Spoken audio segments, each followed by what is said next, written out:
शंकरं लोकशंकरं शंकरं शंकराचार्यं केशवं सूत्रभाष्यकरो वन्दे भगवन्तो पुनः पुनः श्रीमच्छंकरं पूज्यपाद सद्गुरुभ्यो नमः वन्दे सच्चिदानन्दं गिरिवर्यं महामहिं वेदान्ततारकं सद्गुरुं प्रणतोऽस्म्यहं सुराहं सम्प्रदायं संयमीनं सदाश्रयं सद्गुरुं सच्चिदानन्दं सदाचार्यं समाश्रये श्री श्री सच्चिदानन्देन सरस्वती महासद्गुरुभ्यो नमः अधीहि भगवो ब्रह्मा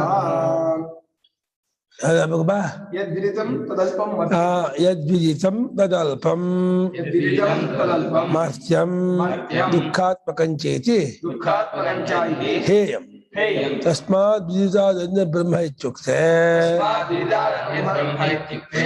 तु अहेयत्वमुक्तं स्यात् ಇಲ್ಲಿ ಮಂತ್ರದಲ್ಲಿ अन्यदेव तद्विदितात् अथवा विदितादधि ಅದು ವಿದಿತಕ್ಕಿಂತಲೂ ಬೇರೆ ಅವಿದಿತಕ್ಕಿಂತಲೂ ಬೇರೆ ಇದು ವಿದಿತ ಅಂದ್ರೆ ವ್ಯಾಕೃತ ಪ್ರಪಂಚ ಅವಿದಿತ ಅಂದ್ರೆ ಅವ್ಯಾಕೃತ ಪ್ರಪಂಚ ನಮ್ಮ ಅದು ಎಲ್ಲೋ ಇಲ್ಲ ಏನು ಗೊತ್ತಾಗ್ತಿಲ್ಲ ಅಂದ್ರೆ ಅವ್ಯಾಕೃತ ಅವಸ್ಥೆ ಇದೆಯಾ ಅಂತ ಏನೋ ಅರಿತಿದ್ದೀನಿ ಅಂದ್ರೆ ವ್ಯಾಕೃತ ಇದೆಯಾ ಅಂತ ಎರಡೂ ನಿನಗೆ ಗೊತ್ತಾಗ್ತಿರೋ ಎರಡಕ್ಕೂ ನೀನು ಸೇರಿದವನಲ್ಲ ಎರಡಕ್ಕೂ ನೀನು ವಿಷಯಿ ಇದು ಎರಡೂ ವಿಷಯ ಗೊತ್ತಾಗುತ್ತೆ ಗೊತ್ತಾಗಲ್ಲ ಅನ್ನೋ ಎರಡೂ ಗೊತ್ತಾಗುತ್ತದೆ ಆದ್ದರಿಂದ ಅದು ಗೊತ್ತಾಗುತ್ತೆ ಜಾತಿಗೂ ಸೇರಲ್ಲ ಗೊತ್ತಾಗಲ್ಲ ಜಾತಿಗೂ ಸೇರಲ್ಲ ಗೊತ್ತಾಗುತ್ತೆ ಇರೋದೆಲ್ಲ ವ್ಯಾಕೃತ ಗೊತ್ತು ಮಾಡ್ಕೊಳ್ಳೋದು ಕ್ರಿಯೆ ಅಲ್ಲ ಗೊತ್ತಾಗಿಸ್ಕೊಂಡ ಕಡೆಯಿಂದ ಗೊತ್ತು ಮಾಡ್ಕೊಳ್ತಾ ಇದೆ ಅಂತ ಆರೋಪ ಅದು ಆಕಾಶ ಹಕ್ಕಿಗೆ ಹಾರಿಸುತ್ತೇನು ಹಾಗೆ ಆಕಾಶ ಹಾರಿಸಿದ್ರೆ ಹಂಡ್ರೆಡ್ ದಬ್ಬತ್ತ ಮತ್ತೇನ್ ಮಾಡುತ್ತೆ ಆಕಾಶ ಇರೋದ್ಲೇ ಹಾರೋದು ಆಕಾಶದ ಅವಕಾಶ ಅವಕಾಶ ಇದ್ರೆ ಆಕಾಶ ಹಾರುತ್ತೆ ಹಾಗೆ ಅದು ಹರಿಸ್ಕೊಂಡಿದ್ದ ಕಡೆಯಿಂದ ಹರಿತಾ ಇದ್ದಾನೆ ಅಂತ ಒಂದು ಆರೋಪದ ಕರ್ತೃತ್ವ ಹಾಗಾಗಿ ಯಾವ್ಯಾವ್ದು ವಿದಿತವೋ ತಿಳಿಯಲ್ಪಟ್ಟಿದೆಯೋ ಯದ್ವಿದಿತಂ ಜ್ಞಾತಂ ವಿಷಯಭೂತಂ ಅಂತ ಅರ್ಥ ಏನೇನು ಗೊತ್ತಾದದ್ದಾಗಿದೆಯೋ ಗೊತ್ತಾಗಿಸ್ಕೊಂಡದ್ದೆಲ್ಲ ಅಲ್ಪವಾಗಿರಲೇಬೇಕು ಯಾಕೆಂದ್ರೆ ಗೊತ್ತಾಗಿಸ್ಕೊಂಡದ್ದು ಗೊತ್ತಾಗ ಮುಂಚೆ ಇರೋಲ್ಲ ಗೊತ್ತಾದ ಆದ್ಮೇಲೂ ಬಿಟ್ಮೇಲೂ ಇರಲ್ಲ ಇನ್ನೊಂದು ಗೊತ್ತಾಗ ಅದು ಬಿಟ್ಟೋಗ್ಬಿಡುತ್ತೆ ಎಷ್ಟೇ ದೊಡ್ಡದು ಆಕಾಶ ಅಂತ ಆಗಲಿ ಭೂಮಿಯನ್ನು ಪ್ರತ್ಯಯ ಬಂದ್ರೆ ಆಕಾಶ ಪ್ರತ್ಯಯ ಹೋಗ್ಬಿಡುತ್ತೆ ಅದೆಲ್ಲ ಅಲ್ಪವೇ ಮುಂಚೆ ಇರಲ್ಲ ಇರೋದಕ್ಕೆ ಗೊತ್ತಾಗೋದೇ ಪ್ರಮಾಣವಾದಾಗ ಗೊತ್ತಾಗೋದ್ ಬಿಟ್ಟು ಇರೋದಕ್ಕೆ ಪ್ರಮಾಣ ಬೇರೆ ಇಲ್ಲವಾದ್ರಿಂದ ನಿನ್ ಬುದ್ಧಿ ಅರ್ಥ ಆಗೋದಲ್ಲ ಬುದ್ಧಿಗೂ ಅರ್ಥ ಆಗ್ತಿಲ್ಲ ಅರ್ಥ ಆಗ್ತಾ ಇದೆಯಲ್ಲ ಅಲ್ಲ ಗೊತ್ತಾಗಿಲ್ಲ ಅಂತ ಹೇಳ್ಬೇಕಾದ್ರೆ ಗೊತ್ತು ಮಾಡ್ಕೊಂಡು ಹೇಳ್ಬೇಕು ಅದನ್ನ ಗೊತ್ತಾಗಲ್ಲ ಅನ್ನೋದು ಆತ್ಮನ ಬಗ್ಗೆ ಆಗೋದೇ ಇಲ್ಲ ನೀನ್ ಗೊತ್ತಾಗ್ತಿಲ್ಲ ಅಂತಿದೆಯಲ್ಲ ಅದು ಗೊತ್ತು ಮಾಡ್ಕೊಂಡು ಹೇಳಿದ್ಯಾ ಗೊತ್ತು ಮಾಡ್ಕೊಂಡು ಹೇಳಿದ್ಯಾ ಗೊತ್ತು ಮಾಡ್ಕೊಂಡು ಹೇಳಿದೆ ಗೊತ್ತು ಮಾಡ್ಕೊಂಡಿದೀನಿ ಅಂತ ಗೊತ್ತಾಗ್ತಾ ಇಲ್ಲ ಅಲ್ಲಿ ಎರಡಿಲ್ಲ ಆಯ್ತಪ್ಪ ಲೋಕದಲ್ಲಿ ಲೋಕದಲ್ಲಿ ಜನರಿಗೆ ಗೊತ್ತಿಲ್ಲ ಈ ಕಲ್ಪನಾ ವ್ಯವಹಾರ ಲೋಕದಲ್ಲಿ ನಾವು ಗೊತ್ತು ಮಾಡ್ಕೊಳಕ್ ಮುಂಚೆ ಅದಿರಲ್ಲ ಗೊತ್ತು ಮಾಡ್ಕೊಂಡು ಆಮೇಲೆ ಹೌದಲ್ಲ ಯಾವ ಇರೋದಕ್ಕೂ ಅರಿವೇ ಸಾಧನವಾದ್ರಿಂದ ಪ್ರಮಾಣವಾದ್ರಿಂದ ಅರಿವಿದೆ ಇದ್ದಾಗಲೂ ಇದೇ ಶಬ್ದಕ್ಕೆ ಅರ್ಥ ಇಲ್ಲ ಪುಸ್ತಕ ನಾನು ಗೊತ್ತು ಮಾಡ್ಕೊಳಕ್ ಮುಂಚೆ ಇರ್ಲಿಲ್ಲ ಗೊತ್ತು ಮಾಡ್ಕೊಂಡ ಮೇಲೆ ಇರಲ್ಲ ಈ ಪುಸ್ತಕ ನಂಗೆ ಗೊತ್ತಾಗ್ತಿಲ್ಲ ಗೊತ್ತಾಗ್ತದೆ ಭ್ರಾಂತಿ ಯಾವ್ದೋ ಒಂದು ಗೊತ್ತಾಗದೇ ಇದ್ದಿದ್ದೀವಿ ಅದು ಈ ಪುಸ್ತಕ ತಪ್ಪ ತೋರ್ತಾ ಇದೆ ಯಾವ್ದು ಗೊತ್ತಾಗ್ಲಿಲ್ಲ ಅಂತ ಅಂತಿದೆಯೋ ಆ ಗೊತ್ತಾಗ್ಲಿಲ್ಲ ಅಂತ ಗೊತ್ತಾಗಿರೋ ಸ್ವರೂಪದ ಅಜ್ಞಾನವೇ ಪುಸ್ತಕ ತಪ್ಪ ತೋರ್ತಾ ಇದೆ ನಾವು ಗೊತ್ತಾಗ ಮುಂಚೆ ಇರೋದು ಅಂದ್ರೆ ಬರೀ ಇರೋದು ಅಂತ ಆದ್ರೂ ಪರವಾಗಿಲ್ಲ ಅಲ್ಲ ಆ ಪುಸ್ತಕ ಇರೋದು ಅಲ್ಲ ಇರುವ ಅದೇ ಬರೀ ಇರೋದು ಆತ್ಮನೇ ಆತ್ಮನ ಸತ್ತು ಆತ್ಮನೇ ಪುಸ್ತಕ ಅಂದ್ಕೊಂಡೆ ಇದು ಇದ್ದೇನೆ ಇದು ಆತ್ಮನೇ ಇರುವ ಇಲ್ಲಲ್ಲ ಇರುವಿಕೆ ಇರೋದು ಕಾದೇಶದಲ್ಲಿ ಇರೋದಲ್ಲ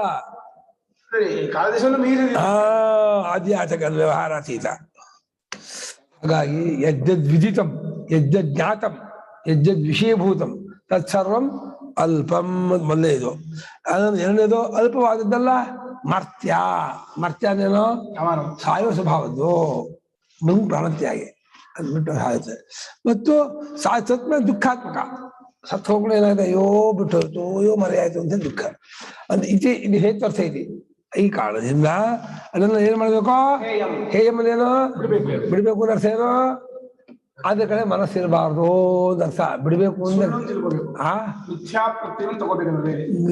ಡಿಸ್ಕಟ್ ಮಾಡ್ಬಿಡು ಅದನ್ನ ವಿಡ್ರಾ ಮಾಡ್ಕೊಂಡ್ಬಿಡು ಪ್ರಪಂಚ ಕಡೆಯಿಂದ ವಿಡ್ರಾ ಮಾಡ್ಕೊಂಡ್ಬಿಡು ಡ್ರಾ ಆಗೇ ಇದೆ, ತಪ್ಪಿಕೊಂಡು ಡ್ರಾ ಮಾಡ್ಕೊಳ್ತಾ ಇದೆಯಾ? ಒಂದು ಮಿಥ್ಯಾ ಅಥವಾ ಬುದ್ಧಿ ಮೈ ಊರಿಸ್ಕೊಂಡ್ಮೇಲೆ ನೀವು ವಿಡ್ರಾ ಮಾಡ್ಕೊಳ್ಬಹುದು.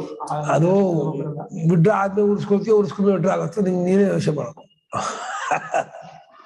ಒಟ್ಟು ಇದೆಲ್ಲ ಅರಿಯೋದಲ್ಲ, ಇದ್ರ ಕಡೆಗೆ ಹೋಗೋದಲ್ಲ, ತಿಳ್ಕೊಳ್ಳೋದಲ್ಲ, ಇದ್ರ ಕಡೆ ಗಮನ ಕೊಡಬಾರ್ದು ಅಂತೇಳಿ ನಿಶ್ಚಯ ಮಾಡಿಕೊಂಡು ಆ ವಿದಿತಕ್ಕಿಂತಲೂ ಅನ್ಯತ, ಅದಕ್ಕಿಂತ ಅನ್ಯತ ಅಂದ್ರೆ ವಿಲಕ್ಷಣ ನಾಮ, ವಿಲಕ್ಷಣ ಅರ್ಥ ಅಶ್ವಭವಿಷ್ಯವನ್ನ ಅನ್ಯತ, ಬೇರೆ ಅಂತ ಅರ್ಥ ಅಲ್ಲ, ಆ ಜಾತಿಗೆ ಸೇರಿದ್ದಲ್ಲ ಅಂತ ಹೇಳಿ ಬ್ರಹ್ಮ ಅಂತ ಹೇಳಿದ ಮೇಲೆ ಅದೇನಾಯ್ತು, ಇದೆಲ್ಲ ಬಿಡ್ತಕ್ಕದ್ದು ಅಂತ ಆಮೇಲೆ ಬ್ರಹ್ಮ ಬಿಡ್ತಕ್ಕದ್ದಲ್ಲ, ಬಿಡೋಕ್ಕಾಗಲ್ಲ, ಬಿಡೋಕ್ ಬರೋದಿಲ್ಲ, ಬಿಡುವ ಆತನ ಸ್ವರೂಪ ಕುತ್ಕೊಂಡಿದೆ. ಯಾವ ಎಲ್ಲವನ್ನು ಬಿಡುವಾತನೋ ತ್ಯಕ್ತು ಪ್ರತ್ಯಕ್ ಪರಂ ಪದಂ ಜತೈಭಿಹಿತ ಜ್ಞೇಯಂ ತ್ಯಕ್ತು ಪ್ರತ್ಯಕ್ ಪರಂ ಪದಂ. ತೀರ ಒಳಗಿನ ಸ್ವರೂಪವಾಗಿರ್ತಕ್ಕಂಥ ಸ್ಥಾನ ಅದು ಅಂತ ಹೇಳಿ ಹೇಳಂಗಾಗತ್ತೆ. ಹಾಗೆ ತಥಾ ಅವಿದಿತಾದಧಿ ಇತ್ಯುಕ್ತೆ ಅನುಪಾದೇಯತ್ವ ಮುಕ್ತಂ ಸ್ಯಾತ್. ತೆಗೆದುಕೊಳ್ಳತಕ್ಕದ್ದಲ್ಲ ಅನ್ನೋದು ಹೇಗಂಗಾಯ್ತು. ಇದು ಯಾವುದು ಅವಿದಿತವೋ ಅದು ಅವ್ಯಾಕೃತ, ಅದನ್ನು ತಗೊಳಕ್ ಬರಲ್ಲ. ಯಾವ್ದು ತೆಗೆದು ಬರುತ್ತೆ? ವ್ಯಾಕೃತ ತಗೋಬಹುದು, ಅವ್ಯಾಕೃತ ಘೋಷದಿಂದ ತೆಗೆದು, ಅದಕ್ಕಿಂತ ಬೇರೆ ಅಂತ ಆದ್ರಿಂದ ಏನಕ್ಕೂ ಬರಲ್ಲ. ಏನಕ್ಕೂ ಬರಲ್ಲ, ಅದು ಅವಿದಿತವಾದದ್ದಾದ್ರಿಂದ ಅದು ವಿಷಯವೇ ಅಲ್ಲ, ಪ್ರತ್ಯಗಳಿಗೆ ಗೋಚರವೇ ಅಲ್ಲ. ಅದಕ್ಕಿಂತ ಮೇಲೆ ಅಂತ ಅದನ್ನ ತೆಗೆದುಕೊಳ್ಳತಕ್ಕದ್ದು ಅಲ್ಲ, ಬ್ರಹ್ಮವು ಬಿಡತಕ್ಕದ್ದು ಅಲ್ಲ, ಅದೇ ತೆಗೆದುಕೊಳ್ಳತಕ್ಕದ್ದಲ್ಲ, ಅದಕ್ಕಿಂತ ಬೇರೆ ಆದದ್ದಾದ್ಮೇಲೆ ಅದನ್ನೆಂತ ತಗೋತೀಯ? ಅವ್ಯಾಕೃತವನ್ನೇ ತಗೊಳಕ್ಕೆ ಬಿಡೋಕೆ ಬರಲ್ಲ. ಅವ್ಯಾಕೃತ ಅಂದ್ರೆ ವ್ಯಾಕೃತ ಕಲ್ಪಿತವಾದ ಒಂದು ವಿಶೇಷ ಅಷ್ಟೇ. ಆತ್ಮನಿಗೆ ಅವ್ಯಾಕೃತ ಹೆಸರು. ತೆಗೆದುಕೊಳ್ಳೋದು ಬಿಡೋದಕ್ಕಿಂತ ವ್ಯಾಪಾರಕ್ಕಿಂತ ಮುಂಚೆ ಸಿದ್ಧವಾದವನು.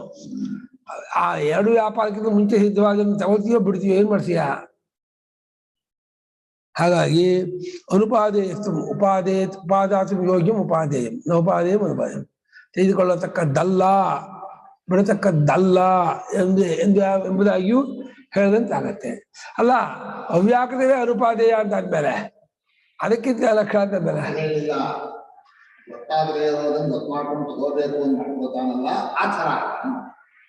ಅಲ್ಲ, ಗೊತ್ತಾಗೋದೇ ಅಲ್ವಲ್ಲ ಅವ್ಯಾಕೃತ. ಅವ್ಯಾಕೃತಕ್ಕಿಂತ ಬೇರೆ ಅಂದ್ರೆ ಅನುಪಾದೇಯ. ಅವ್ಯಾಕೃತ ಅನುಪಾದೇಯ ಅಂತ ಹೇಳ್ತಾರೆ. ಅವ್ಯಾಕೃತ ಅನುಪಾದೇಯ ಅರ್ಥಾತ್ ಬರುತ್ತೆ. ಅವ್ಯಾಕೃತ ಅನುಪಾದೇಯತ್ತು ಅರ್ಥಾತ್ ಬರುತ್ತೆ. ಅವ್ಯಾಕೃತ ಅನುಪಾದೇಯ ಅಂತ ಹೇಳಿಲ್ಲ, ಅವ್ಯಾಕೃತ ಅನುಪಾದೇಯ ಅಂತ ಮಾಡಿಲ್ಲ. ಅವ್ಯಾಕೃತಕ್ಕಿಂತ ಬೇರೆ ಅನುಪಾದೇಯ ಮಾಡಿದ್ದಾರೆ. ಸರಿ, ಆದ್ರೆ ಅವ್ಯಾಕೃತವೇ ಅನುಪಾದೇಯವಾಗಿದೆಯಲ್ಲ ಅಂದೆ. ಅವ್ಯಾಕೃತ ಉಪಾದೇಯ ಅಂತ ಹೇಳ್ಬೇಕವ. ಹೆಂಗ್ ಉಪಾದೇಯ? ಅವ್ಯಾಕೃತ ತಗೊಳಕ್ಕಾಗತ್ತೆ. ವ್ಯಾಕೃತ ಭಾಗದಲ್ಲಿ ತಗೊಳಕ್ಕೆ ಬಿಡಕ್ಕೆ ಬರುತ್ತೆ, ಅವ್ಯಾಕೃತ ತಗೊಳಕ್ ಬಿಡಕ್ಕೆ ಹಿಂಗ್ ಬರುತ್ತೆ. ಕಾರಣ ಈಗ ಏನು ಕಾರ್ಯ ಆಗ್ಬೇಕು, ಈ ಮಣ್ಣು ತಗೊಂಡ್ಬರ್ತಾನೆ, ಅಲ್ಲಿ ಬರುತ್ತೆ ಮಣ್ಣು. ಕಾರ್ಯಕ್ಕೋಸ್ಕರ ಅವ್ಯಾಕೃತ ಉಪಾದೇಯ ಅಂದ್ರೆ ಒಂದು ವ್ಯಾಕೃತವಾಗೋದಕ್ಕೆ ಕಾರಣ ತಗೋತೀವಲ್ಲ, ಆ ತರ ಅಲ್ಲ. ಅವ್ಯಾಕೃತ ಉಪಾದೇಯ ಅಂದ್ರೆ ಪ್ರಪಂಚದಲ್ಲಿ ಆತ್ಮ ಬರಲ್ಲ. ಇಲ್ಲಿ ಗಡಿಗೆಗೆ ಮಣ್ಣು ವ್ಯಾಕೃತ, ಆ ಮಣ್ಣನ್ನು ಉಪಾದೇಯ ಆದ್ರಿಂದ ಯಾವುದೇ ಕಾರ್ಯಕ್ಕೆ ಒಂದು ಕಾರಣ ತಗೋತೀವಲ್ಲ ಅದು ಉಪಾದೇಯ. ಕಾರಣವೆಲ್ಲ ವ್ಯಾಕೃತ ಅನ್ಕೊಂಡ್ಬಿಟ್ರು. ವ್ಯಾಕೃತ ಶಬ್ದ ಕಾರಣ ಅರ್ಥ ಮಾಡ್ಕೊಂಡೆ. ಅದು ಮುಂದಾಗಬೇಕಾದ ಕಾರ್ಯ ಇದೆಯಲ್ಲ, ಅದು ಬೇಕು, ಅದಕ್ಕೋಸ್ಕರ ಇರ್ಬೇಕು, ಉಂಟಾಗಬೇಕಲ್ಲ, ಅದು ಅದೇ ಉಪಾದೇಯ. ಅದು ಉಪಾದೇಯ, ಹಾಗೋಪಾದೇಯ ವ್ಯಾಕೃತವು. ವ್ಯಾಕೃತದಲ್ಲಿ ಹಾಗೋಪಾದೇಯ ಇದೆ. ಈಗ ಪ್ರಸಿದ್ಧವಾಗಿ ತಗೋತಾನೆ ಕಾರ್ಯ ಮಾಡೋಕೆ, ಅಕ್ಕಿ ತಗೋತಾನೆ, ಅನ್ನ ಸಂಕೋಚ ಮಾಡ್ಬಿಟ್ರು ಅವ್ಯಾಕ ಶಬ್ದಕ್ಕೆ. ಅವ್ಯಾಕ ಶಬ್ದಕ್ಕೆ ಲೋಕದ ಕಾರಣ ಅರ್ಥ ಮಾಡ್ಬಿಟ್ರು. ಜಗತ್ಕಾಗ ಇದನ್ನ ತಗೊಳಕ್ಕಾಗೋದಿಲ್ಲ. ಆದ್ರೆ ಅದಿಲ್ದೇನು ಸೃಷ್ಟಿ ಆಗೋಲ್ಲ. ಅದೇ ತಗೊಂಡಂಗ ಆಯ್ತು, ಅದನ್ನ ಒಪ್ಕೊಂಡಂಗ ಆಯ್ತು. ಅದೇ ತಗೊಳ್ಳೋದು. ಅದಿಲ್ದೇನು ಏನು ಮಾಡಕ್ಕಾಗಲ್ಲ. ಆತ್ಮನನ್ನ ತಗೊಂಡು ಯಾಕೆ ಇರೋ ಸತ್ತನ್ನು ತಗೊಂಡು ತಪ್ಪಾಯ್ತು ಚಿತ್ರ ಜಾಸ್ತಿ ಬೆಟ್ಟಾಗತ್ತೆ.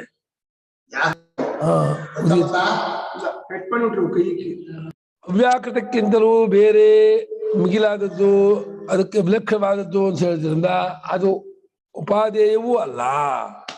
ಹಾನವೂ ಅಲ್ಲ ಉಪಾದೇಯವೂ ಅಲ್ಲ ಎರಡಕ್ಕೂ ಸ್ವರೂಪ ಕೂತ್ಕೊಂಡಿದೆ. ಯಾವುದನ್ನ ಇಟ್ಕೊಂಡು ಹಾನೋಪಾದಾನ ಮಾಡ್ತೀವೋ ಅದನ್ನ ಹಾನೋಪಾದಾನ ಮಾಡಕ್ ಆಗೋದೇ ಇಲ್ಲ. ಈ ಒಂದು ಕೇಂದ್ರದ ಇಟ್ಕೊಂಡೆ ಆತ್ಮಸ್ವರೂಪವನ್ನು ಇಟ್ಕೊಂಡೆ ಇದನ್ನ ತಗೋತೀನಿ, ಇದನ್ನ ಬಿಡ್ತೀನಿ, ಇದನ್ನ ಮಾಡ್ತೀನಿ, ಇದನ್ನ ಹೇಳ್ತೀನಿ, ಎಲ್ಲ ವ್ಯಾಪಾರ ಮಾಡ್ತೀವಿ ಹೊರತು ಸರ್ವ ವ್ಯಾಪಾರಕ್ಕೂ ಮೂಲವಾಗಿ ಸರ್ವ ವ್ಯಾಪಾರ ಅತೀತವಾಗಿರ್ತಕ್ಕಂಥ ರೂಪವನ್ನು ಏನ್ ವ್ಯಾಪಾರ ವಿಷಯ ಮಾಡ್ಕೊತೀಯ? ಯಾವ ವ್ಯಾಪಾರಕ್ಕೂ ವಿಷಯ ಮಾಡ್ಕೊಳಕ್ಕಾಗಲ್ಲ. ಅದನ್ನ ಆತ್ಮ ಕೂತ್ಕೊಂಡ್ಬಿಟ್ಟಿದೆ, ಸ್ವರೂಪ ಕೂತ್ಕೊಂಡಿದೆ. ಆ ಸ್ವರೂಪ ಆಗಿದೆ, ಆತ್ಮ ಇದೆ ಅನ್ನೋದು ಅಧ್ಯಾರೋಪ. ಇದನ್ನು ಇಟ್ಕೊಂಡು ಕಲ್ಪಿತವಾದ ದ್ವೈತವನ್ನು ಇಟ್ಕೊಂಡು ಹೇಳಿದ್ದು. ಶಬ್ದವೇ ಕಲ್ಪಿತ.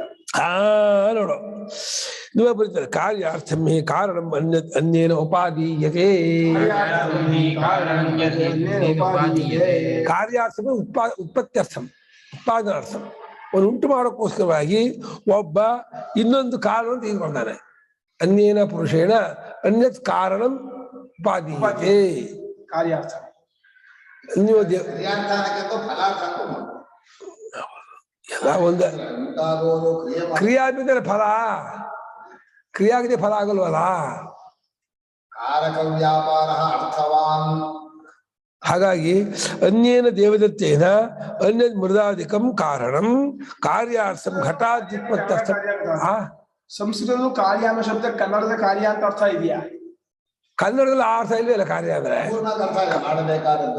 ಕರ್ತವ್ಯ ಅರ್ಥ ಇದೆ. ಕಾರ್ಯ ಅಂದ್ರೆ ಒಂದು ಕೆಲಸ ಅಂತ. ಸಂಸ್ಕೃತದಲ್ಲಿ ಕಾರ್ಯ ಅಂದ್ರೆ ಫಲ ಅನ್ನೋ ಮಾತ್ರ ಅರ್ಥ ಇದೆಯಾ? ಇದು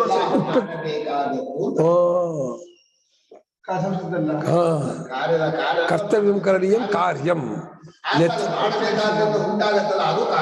ಕರ್ತೃಪ್ಸ ಕಾರ್ಯ ಕರ್ಮ, ಕರ್ತೃಪ್ಸ ಕರ್ಮ, ಕರ್ತೃ ಕರ್ಮ. ಕ್ರಿಯೆಯ ಉತ್ಪಾದ್ಯಮಾನ ವಸ್ತು ಕಾರ್ಯಂ. ವಸ್ತು ಫಲ, ಅದು ಕ್ರಿಯೆಯಿಂದ ಆ ವಸ್ತುವಿನ ಫಲ ಆಮೇಲೆ ಹೋಗೋದಾನೆ. ಆಗ ಅಡಿಗೆ ಮಾಡ್ತಾನೆ, ಅಡಿಗೆ ಮಾಡಿದ ಫಲ, ಊಟ ಮಾಡೋದ್ರಿಂದ ಫಲ ಬೇರೆ, ಅದು ಅವಾಂತರ ಫಲ ಬೇರೆ ಅಲ್ಲ. ಅದೇ ಮುಖ್ಯವಲ್ಲ. ಸರಿ, ಕ್ರಿಯೆ ಫಲ ಅಡಿಗೆ ಸರಿ, ವಸ್ತು ಇದೆ.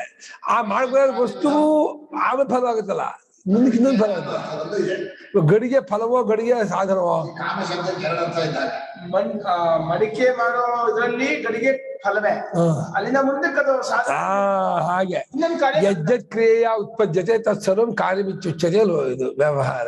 ಓಕೆ, ಸಾಧನದಿಂದ ಕಾರಕ ವ್ಯಾಪಾರದ ಉತ್ಪನ್ನವಾದದಲ್ಲ ಕಾರ್ಯ, ಕ್ರಿಯೆಯಿಂದ ಉತ್ಪನ್ನವಾದದ್ದಲ್ಲ ಕಾರ್ಯ. ಕ್ರಿಯೆಯ ಉತ್ಪನ್ನಂ ಸರ್ವಂ ಕಾರ್ಯ. ಅವಶ್ಯಂ ಕಾರ್ಯ ಅಂಬೇಕಾದ್ರೆ ಮಾಡಬೇಕಾದದ್ದು ಕರ್ತವ್ಯ ಅರ್ಥವಿದೆ. ಅದು ಕ್ರಿಯೆಯಲ್ಲಿ ಆಗೋದೇ. ಸಂಧ್ಯಾವಂದನ ಕರ್ತವ್ಯ ಕಾರ್ಯಂ, ಅಗ್ನಿಹೋತ್ರಂ ಕಾರ್ಯಮಿತ್ಯುಕ್ತೆ ಕ್ರಿಯಾ ನಿಷ್ಪಾದನೀಯಮಿತ್ಯೇವ ಅರ್ಥ.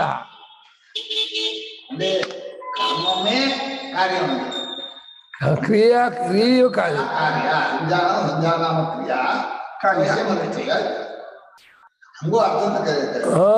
ಸಾಧನೆ ಕೊಡ್ಲಿ. ಎಲ್ಲಾ ಕಾರ್ಯಕ್ಕೂ ಸಾಧನ ಬೇಕೇ ಬೇಕಲ್ಲ. ಹಾಗಾದ್ರಿಂದ ಕಾರ್ಯಾರ್ಥಂ ಉತ್ಪತ್ತ್ಯರ್ಥಂ ಅಂತ ಅರ್ಥ. ಕಾರಣ ಅನ್ಯದು ಕಾರ್ಯ ವಿಭಿನ್ನಂ ಕಾರಣಂ. ವಿಭಿನ್ನತೆ ನ್ಯಾಯಮಾನ ಕಾರ್ಯ ಬಂದಾಗ ಅನ್ಯತೆ ಶಬ್ದಕ್ಕರ್ಥ ಮುಂಚೆ ಇರಲ್ಲ ಕಾರ್ಯ ಅನ್ನ, ಮುಂಚೆ ಇರೋ ಕಾರಣ ಅಂತ ಹೇಳಿ ಅನ್ಯತೆ ಅಂದ್ರು. ಒಬ್ಬ ಆ ಕಾರಣ ತೆಗೆದುಕೊಳ್ತಾನೆ. ಅತಶ್ಚ ನ ವೇದಿತು ಅನ್ಯಸ್ಮೈ ಪ್ರಯೋಜನಾಯ ಅನ್ಯದುಪಾದೇಯಂ ಭವತಿ. ಆದ್ರಿಂದ ತಿಳಿಯುವಾತನಿಗೆ ಯಾವ ಅರಿವಾತನೋ ಮತ್ತೊಂದು ಪ್ರಯೋಜನಕ್ಕಾಗಿ ಮತ್ತೊಂದು ತೆಗೆದುಕೊಳ್ಳೋದು ಅನ್ನೋದು ಆಗೋದಿಲ್ಲ. ಸ್ವರೂಪ ಇದೆಯಲ್ಲ.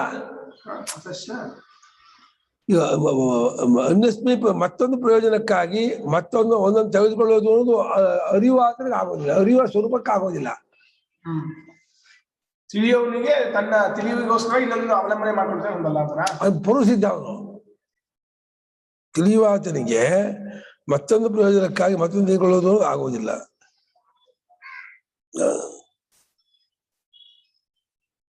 ಬ್ರಹ್ಮವು ಸ್ವಾಮಿ ಏನ್ ಮಾಡಿದಾರೆ? ಆದ್ದರಿಂದ ಬ್ರಹ್ಮವು ತಿಳಿಯುವಾತನಿಗಿಂತ ಬೇರೆಯಾದ ಪ್ರಯೋಜನಕ್ಕಾಗಿ ತೆಗೆದುಕೊಳ್ಳುವಾಗ ಬೇರೆ ಒಂದು ವಸ್ತುವನ್ನು ಮಾಡಿದ್ದಾರೆ. ಹಂಗ ಏಕೆಂದರೆ ಯಾವುದಾದರೂ ಆದ್ದರಿಂದ ಬ್ರಹ್ಮವು ತಿಳಿಯುವಾತನಿಗಿಂತ ಬೇರೆಯಾದ ಪ್ರಯೋಜನಕ್ಕಾಗಿ ಬ್ರಹ್ಮವು ನಿಜ ಮಾಡಿದ್ದಾರೆ. ತಿಳಿಯುವಾತನಿಗಿಂತ ಬೇರೆಯಾದ ಪ್ರಯೋಜನಕ್ಕಾಗಿ ತಿಳಿದುಕೊಳ್ಳಬೇಕಾಗಿರುವ ಬೇರೆ ಒಂದು ವಸ್ತುವಲ್ಲ, ಕಾರಣವಲ್ಲ. ಉಪಾದೇಯನ್ನ ಭವತಿ. ನಿಮ್ಮ ಮನೆ ವೇದಿತು ಅನ್ಯಸ್ಮೈ ಪ್ರಯೋಜನಾಯ ಬ್ರಹ್ಮ ಅನ್ಯದುಪಾದೇಯಂ ಭವತಿ ಇದೆ ಬ್ರಹ್ಮ ಒಂದು ಅಧ್ಯಯನ ಮಾಡ್ತಾರೆ. ಇದು ಗೊತ್ತಾಗಲ್ಲ ವಾಕ್ಯ, ಏನು ವಾಕ್ಯನೇ ಬಿಟ್ಕೊಳ್ಳಿಲ್ಲ ಅದಕ್ಕೆ, ಅಪೂರ್ಣ ಇದೆ ವಾಕ್ಯ. ವೇದಿತಾಯ ಅಸ್ತಿ ದೇವದತ್ತಾದಿ ದೇವದತ್ತಃ ವೇದಿತ ತಸ್ಯ ಅನ್ಯಸ್ಮೈ ಪ್ರಯೋಜನಾಯ ಇತ್ಯುಕ್ತೆ ಲೌಕಿಕ ಪ್ರಯೋಜನಾಯ ಅನ್ಯದ್ ಉಪಾದೇಯಂ ಯದ್ವಸ್ತು ಭವತಿ ತಥಾ ಬ್ರಹ್ಮ ನ ಭವತಿ. ಅಡಿಗೆ ಉಂಟಾಗ ಮಣ್ಣು ಹೇಗಾಗತ್ತೋ ಹಾಗೆ ಬ್ರಹ್ಮ ಅಂತ ತೊಳಕಾಗಲ್ಲ ಮತ್ತೆ ಪ್ರಯೋಜನಕ್ಕಾಗಿ.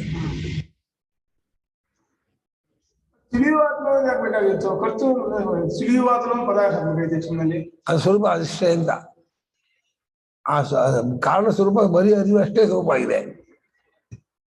ಅರಿವು ಅಷ್ಟೇ ಸ್ವರೂಪ ಆಗಿರೋದ್ರಿಂದ ಆ ಅರಿವು ಆತನಿಗೆ ಅರಿವು ಸ್ವರೂಪವಾದಂತಹ ವಸ್ತು ಮತ್ತೊಬ್ಬ ತಿಳ್ಕೊಕ್ಕಾಗಲ್ಲ ಅಂತ. ಜಪ್ತಿ ಸ್ವರೂಪಂ ಬ್ರಹ್ಮ ಅನ್ಯಸ್ಮೈ ಪ್ರಯೋಜನ ಉಪಾದಾತು ನ ಶಕ್ಯಂ ಅಂತ.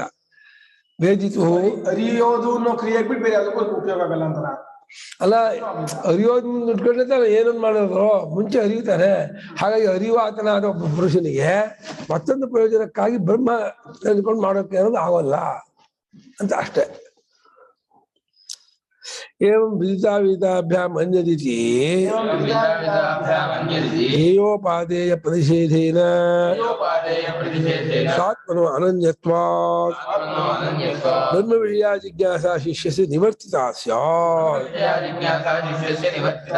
ಈ ರೀತಿಯಾಗಿ ಅದು ವಿದಿತಕ್ಕಿಂತಲೂ ಬೇರೆ, ತಿಳಿಯಲ್ಪಟ್ಟದ್ದಕ್ಕಿಂತಲೂ ಬೇರೆ, ತಿಳಿಯಲ್ಪಡದೇ ಇರೋದಕ್ಕಿಂತಲೂ ಬೇರೆ ಅಂತ ಹೇಳಿದ್ದರಿಂದ ಏನಾಯ್ತು, ಅದು ಹೇಯವೂ ಅಲ್ಲ ಉಪಾದೇಯವೂ ಅಲ್ಲ ಅಂತ ಹೇಳಿ ಪ್ರತಿಷೇಧ ಮಾಡುವುದರ ಮೂಲಕ ಆತನ ಸ್ವರೂಪವಾಗಿದೆ ಅಂತ ತಿಳಿಸ್ಕೊಟ್ಟಂಗಾಯ್ತು.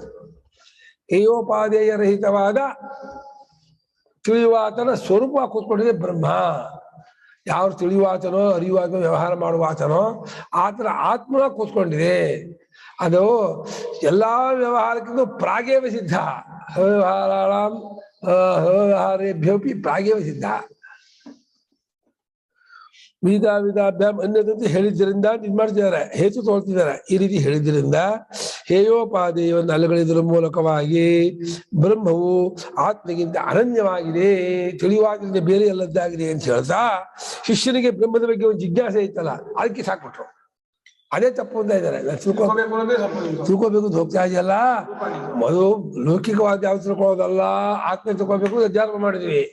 ಆಮೇಲೆ ಆತ್ಮನೇ ತಿಳ್ಕೋಬೇಕು ಅಂತ ಅಧ್ಯಾತ್ಮ ಮಾಡಿ ಆತ್ಮಗಳಿಗೆ ತಿಳಿಸ್ತಾ ತಿಳಿಯುವಾತನ ತಿಳಿಯುವಾಗಿ ಕೂತ್ಕೊಂಡಿರೋದ್ರಿಂದ ತಿಳಿಯೋ ಬರೋದಲ್ಲ ಅಂತ ಹೇಳ್ತಾ ಅದು ಬೀಜಕ್ಕೆ ಬೇರೆ ಹೇಳಿ ಜಿಜ್ಞಾಸೆಯನ್ನು ಕಿತ್ತಾಕ್ಬಿಟ್ರು. ಅಲ್ಲ, ಜಿಜ್ಞಾಸೆ ಕಿತ್ತಾಕಿದ್ರೆ ಪ್ರವೃತ್ತಿ ಉಂಟಾಗಲ್ಲ. ಪ್ರವೃತ್ತಿ ಉಂಟಾಗೋದಕ್ಕೆ ಜಿಜ್ಞಾಸತ್ವವನ್ನು ಅಧ್ಯಾತ್ಮ ಮಾಡಬೇಕು. ಆತ್ಮ ತಿಳ್ಕೊಳ್ಬೇಕು. ಕನ್ನಡಪ ಏತ ಜ್ಞೇಯಂ ನಿತ್ಯಮೇವಾತ್ಮ ಸಂಸ್ಥಂ ನಾರಾಯಣಂ ಮಹಾಜ್ಞೇಯಂ ಆತ್ಮವಾರೇ ದ್ರಷ್ಟವ್ಯ ಅಂತ ಅಧ್ಯಾತ್ಮ ಮಾಡಬೇಕು. ತಿಳ್ಕೋಬೇಕು, ಕಣ್ಕೋಬೇಕು ಅಧ್ಯಾತ್ಮ ಮಾಡಿ ಆ ಕಣ್ಕೊಳಕ್ ಹೊರಟಂತಹ ಆತನಿಗೆ ಯಾವುದನ್ನು ಕಣ್ಕೊಳಕ್ಕೆ ತಿಳ್ಕೊಂಡು ಹೊರಟಿದೆಯೋ ಅದು ಹೇಯೋಪಾದೇಯ ರಹಿತವಾದದ್ದು ಅಂತ ಹೇಳ್ಬಿಟ್ರೆ ಅವಾಗ ತಿಳ್ಕೊಳ್ಬೇಕಾಗಿಲ್ಲ, ತಿಳ್ಕೊ ಬರೋದಲ್ಲ ಅಂತ ಹೇಳಿ ಅದ್ರ ಬಗ್ಗೆ ಜಿಜ್ಞಾಸೆನೇ ಕಿತ್ತಾಕದಂಗೆ ಆಗುತ್ತೆ. ತಿಳಿಯೋಕ್ ಬರೋದಲ್ಲ ಅಂತ ಅಂದ್ಬಿಟ್ರೆ ತಿಳಿಯೋಕ್ ಬರೋದಲ್ಲ ಅಂದ್ರೆ ಎರಡು ವರ್ಷ ಇದೆ. ಸ್ವರ್ಗ ತಿಳಿಯೋಕ್ ಬರೋದಲ್ಲ ಇಲ್ಲಿಗೆ ಅಂದ್ರೆ ಅದು ತಿಳ್ಕೊಂಬ ಪ್ರಯತ್ನ ಮಾಡೋದು ದಂಡ ಅಂತ. ಅದೇ ತಿಳಿದದ್ದಾದ್ರೂ ತಿಳ್ಕೊಬೇಕಾಗಿಲ್ಲ ಅನ್ನೋದು ಬರುತ್ತೆ. ಅವಾಗ ಜಿಜ್ಞಾಸೆ ಮಾಡೋದು. ತಿಳಿದದ್ದಾಗಿದೆ ಅಂತಂದ್ರೆ ಮತ್ತೆ ಯಥಾಪ್ರಕಾರ ವಿಶೇಷವಾಗಿ ತಿಳಿದದ್ದಾಗಿದೆ ಅರ್ಥ ಅಲ್ಲ. ಸ್ವರೂಪವಾಗಿ ಅದೇ ತಿಳಿದು ಬರ್ತಾ ಇರೋದು, ಅದೇ ತಿಳಿವೇ ಅದಾದ್ದರಿಂದ ತಿಳಿಬೇಕಾಗಿಲ್ಲ, ತಿಳಿಯಕ್ ಆಗೋದು ಇಲ್ಲ. ತಿಳಿಸ್ಕೊಂಡ್ರೆ ತಿಳಿವಾಗೋದಿಲ್ಲ. ಅದು ತಿಳಿಸ್ಕೊಂಡ್ರೆ ಬಹಳ ಒಂದ್ ರೀತಿ ಒಗಟು, ಇದು ಬಹಳ ಕಗ್ಗಂಟು. ಬಹಳ ಗೊತ್ತಾದ್ರೆ ಬಹಳ ಈಸಿ, ಗೊತ್ತಾಗದೆ ಅಲ್ಲೇ ತೆಲುಗಲ್ಲಿ ಚಿಕ್ಕಮಿಕ ಅಂತಂತಾರೆ. ಚಿಕ್ಕಮಿಕ ಅಂತಂದ್ರೆ ತೆಲುಗಲ್ಲೇ ಬಹಳ ಆಂಬಿಗ್ಯೂಟಿ, ಒದ್ದಾಡೋದು ಅಂತ. ಏನ್ ಮಾಡ್ತಿದ್ದು ಗೊತ್ತಾಗಲ್ಲ, ಗೊಂದಲ ಮನಸ್ಸಿಗೆ ತಿಳ್ಕಾಡೋದು ಅಂತಲ್ಲ ಆ ತರಹ. ಬ್ರಹ್ಮ ವಿಷಯದ ಜಿಜ್ಞಾಸೆಯು ಏನಿತ್ತು ಶಿಷ್ಯನಿಗೆ ಅದನ್ನ ತೆಗೆದುಹಾಕದಂಗ ಅದನ್ನ ಮಾಡ್ಬೇಕಂತೆ. ಶಿಷ್ಯನಿಗೆ ಏನ್ ಮಾಡ್ಬೇಕು ಕೊನೆಗೆ ಅಂದ್ರೆ ಬ್ರಹ್ಮನ್ ತಿಳ್ಕೋಬೇಕು ಓದಿ ಅಂದ್ಕೊಂಡಿದ್ಯಲ್ಲಪ್ಪ, ಆ ಜಿಜ್ಞಾಸೆಯನ್ನೇ ಕೈ ಬಿಟ್ಬಿಡು. ಹಾಗೆ ತಿಳಿಯೋ ಬರೋದಲ್ಲ, ತಿಳಿಯೋ ಸ್ವರೂಪ ಆತ್ಮ ಆಗಿದೆ ಅಂತ ಹೇಳಿ ತಿಳ್ಕೊ. ಅದ್ ಮತ್ತೆ ತಿಳ್ಕೊಂತಾರೆ. ಅನ್ಯಸ್ಯ ಸ್ವಾತ್ಮನೋ ವಿದಿತಾವಿದಾಭ್ಯಾಂ ಅನ್ಯತ್ವಂ ವಸ್ತುನಃ ಸಂಭವತಿ ಇತಿ ಆತ್ಮ ಬ್ರಹ್ಮ ಇತ್ಯೇಷಃ ವಾಕ್ಯಾರ್ಥಃ. ತನಗಿಂತ ಮತ್ತೊಂದಾಗಿರೋದು ಯಾವುದು ವಿದಿತಾವಿದಕ್ಕಿಂತ ಬೇರೆ ಆಗೋಲ್ಲಪ್ಪ. ನಾನು ಒಬ್ಬನೇ ವಿದಿತಾವಿದಕ್ಕಿಂತ ಬೇರೆ ಆಗ್ಬೋದೇ ಹೊರತು ನನಗಿಂತ ಬೇರೆ ಆಗಿರೋದು ಯಾವುದು ಅದು ವಿದಿತವೂ ಅಲ್ಲ ಅವಿದಿವೂ ಅಲ್ಲ ಅಂತ ಆಗೋದೇ ಇಲ್ಲ. ಇಲ್ಲ, ಅವಿದ ಆಗ್ಬೇಕು. ವಿಧು ಅವಿದು ಯಾವುದೋ ಒಂದು ಗುಂಪಿಗೆ ಸೇರ್ಲೇಬೇಕೇ ಹೊರತು ಈ ಎರಡು ಗುಂಪಿಗೆ ಸೇರಿದವರು ತನಗಿಂತ ಬೇರೆ ಆಗಿರೋ ವಸ್ತು ಯಾವುದೂ ಇಲ್ಲ. ಹಿರಣ್ಯ ಗರ್ಭಾದಿಗಳು ಇಲ್ಲ ವಿದಿತ ಪಕ್ಷಕ್ಕೆ ಸೇರ್ಕೋಬೇಕು, ಇಲ್ಲ ಅವಿದಿತ ಪಕ್ಷಕ್ಕೆ ಸೇರ್ಕೋಬೇಕು. ತಾನೊಬ್ಬನೇ ವಿದಿತಾವಿದಕ್ಕಿಂತ ಬೇರೆ ಆಗಿರ್ತಕ್ಕದ್ದು ಅಂತ ಆದ್ರಿಂದ ತನಗಿಂತ ಬೇರೆ ಆಗಿರುವಂಥದ್ದಕ್ಕೆ ವಿದಿತಾವಿದಕ್ಕಿಂತ ಅನ್ಯತ್ವ ಹೊಂದುವುದಿಲ್ಲವಾದ್ದರಿಂದ ಏನ್ ತೀರ್ಮಾನವಾಯಿತು? ಆತ್ಮ ಬ್ರಹ್ಮ ಇತ್ಯೇಷಃ. ಆತ್ಮನೇ ವಿದಿತಾವಿದಕ್ಕಿಂತ ಬೇರೆಯಾಗಿರೋ ತಾನೇ ಬ್ರಹ್ಮವು ಅಪರಿಚ್ಛಿನ್ನವಾದ ಅಸಂಸಾರಿಯು ಎಂಬುದು ವಾಕ್ಯಾರ್ಥವು. ಅನ್ಯದೇವತಾದ ಸ್ವವಿದಿತಾದಧಿ ಅಂದ್ರೆ ಆತ್ಮ ಬ್ರಹ್ಮ ಇದು ವಾಕ್ಯಾರ್ಥ ಅಂತ ಅರ್ಥ. ಆ ವಾಕ್ಯ ನೋಡಿದ್ರೆ ಏನರ್ಥ ತೋರಿಸುತ್ತೆ? ಆತ್ಮ ಬ್ರಹ್ಮ ಅಂದ್ರೆ ಏನರ್ಥ ತೋರಿಸುತ್ತೆ ಅಂದ್ರೆ ಅದು ವಿದಿತಕ್ಕಿಂತಲೂ ಬೇರೆ ಅವಿದಿತಕ್ಕಿಂತಲೂ ಬೇರೆ ಅಂತಂದ್ರೆ ಅಂಥ ಬೇರೆ ಆಗಿರೋ ವಸ್ತು ನನಗಿಂತ ಬೇರೆ ಆಗಿರೋದಕ್ಕೆ ಸಾಧ್ಯ ಇಲ್ಲ. ಯಾಕಂದ್ರೆ ನನಗಿಂತ ಬೇರೆ ಯಾರೋದು ಯಾವುದು ವಿದಿತಕ್ಕಿಂತ ಬೇರೆ ಅವಿದಿಕ್ಕಿಂತ ಬೇರೆ ಆಗೋಕ್ಕೆ ಸಾಧ್ಯವೇ ಇಲ್ಲ. ಎರಡಕ್ಕಿಂತ ಬೇರೆ ಆಗಿರ್ತಕ್ಕದ್ದು ಅಂತಂದ್ರೆ ಅದು ನನ್ನ ಸ್ವರೂಪ ಆಗಿರ್ಬೇಕು. ನನ್ನ ಸ್ವರೂಪನು ಬರೀ ಪರಿಚ್ಛಿನ್ನವಾದ ನನ್ನ ಸ್ವರೂಪ ಅಲ್ಲ, ಅಪರಿಚ್ಛಿನ್ನವಾದ ವಿಧಾವಿಧಿಗಳನ್ನ ತುಂಬಿಕೊಂಡ ಎರಡು ಕಲ್ಪನೆಗೂ ಆಧಾರವಾದ ಆಸ್ಪದವಾದ ಸ್ವರೂಪ ಅಂತ. ವಿಧಾವಿಧ ಅಂದ್ರೆ ಇಲ್ಲ, ಅದು ಕಲ್ಪನೆ, ಭ್ರಾಂತಿ. ಒಂದ್ ಹಂತಕ್ಕೆ ವ್ಯಾಕೃತವಲ್ಲ ವಿದಿತ, ಅವ್ಯಾಕೃತ ಅವಿದಿತ ಅಂತ ಒಂದು LKG ಮಟ್ಟದಲ್ಲಿ ಹೇಳ್ತೀವಿ. ಹೋಗ್ತಾ ಹೋಗ್ತಾ ವಿದಿತವೂ ಇಲ್ಲ ಅವಿದಿತವೂ ಇಲ್ಲ, ಎರಡು ಕಲ್ಪಿತ.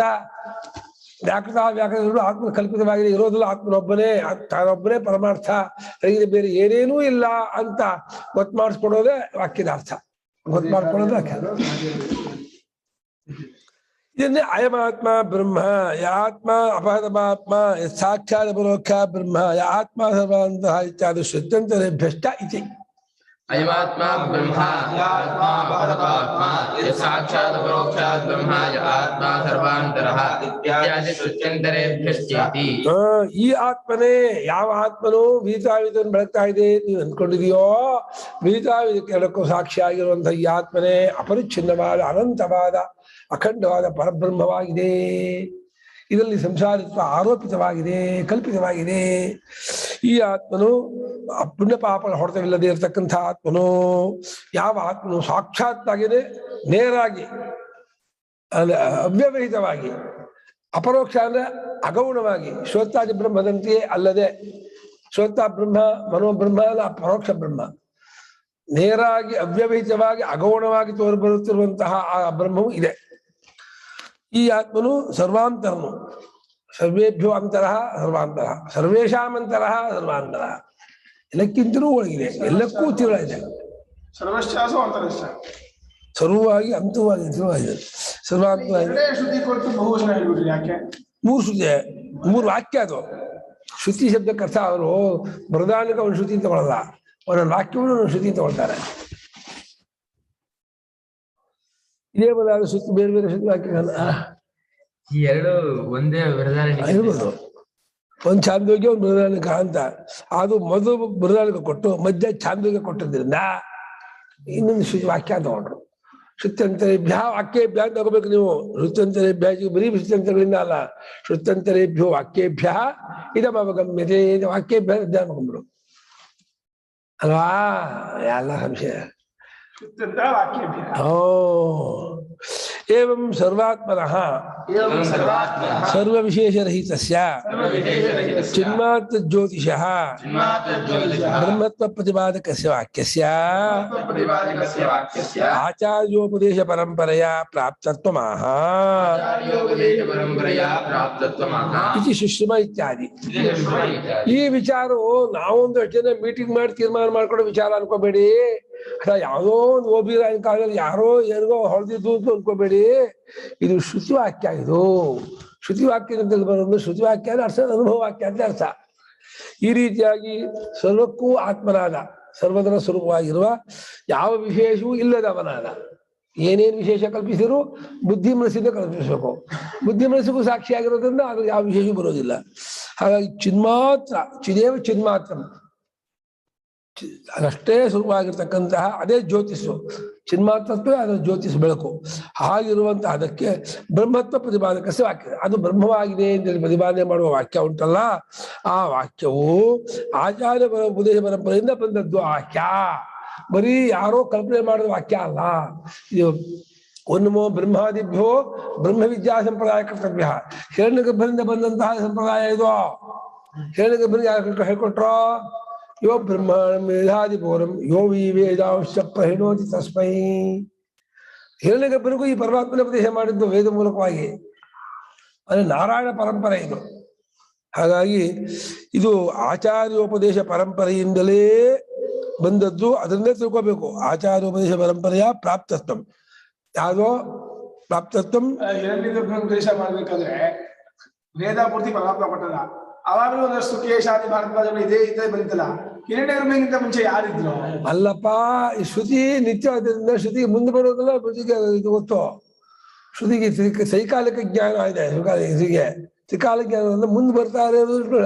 ಆದ್ರೆ ಶ್ರುತಿ ಕೇವಲ ನಮ್ಗೆ ತತ್ವ ರಾಮ ಅಂತ ಒಬ್ಬ ಇದ್ದ, ಭೀಮ ಅಂತ ಒಬ್ಬರಿದ್ದ. ಇವತ್ತು 18 ಗೋಲಿ ಇತ್ತು, ಅವತ್ತು 12 ಗೋಲಿ ಇತ್ತು. ಇಬ್ರು ಗೋಲಿ ಆಡಿದ್ರು, ಅವ್ನು 8 ಗೋಲಿ ಕಳ್ಕೊಂಡ್ಬಿಟ್ಟ. 8 ಗೋಲಿ ಇತ್ತು ಅಂದ್ರೆ ರಾಮ ಇಲ್ಲದೆ ಭೀಮ ಇದೆ ಕೇಳ್ತೀಯ. ಶ್ರುತಿ ಕೇವಲ ನಮ್ಗೆ ತತ್ವ ಹೋಗಿ ಸುಖೇಶಾದಿ ಕಲ್ಪಿಸಿದೆ ಹೊರತು ಯಾರು ಕಾಲದೇಶದ ವ್ಯಕ್ತಿ ಅಲ್ಲ. ನಚಿಕೇತನೂ ಅಲ್ಲ, ಭೃಗು ಅಲ್ಲ, ವರ್ಣು ಅಲ್ಲ, ಎಲ್ಲ ಶ್ರುತಿ ವಾಕ್ಯವೇ. ಹಾಗೆ ಭಾಷಿಕಾರರು ಯಮನಚಿಕೇತ ಸ್ವರೂಪ ಶ್ರುತಿ ಅಂತ ಹೇಳಿದ್ದಾರೆ.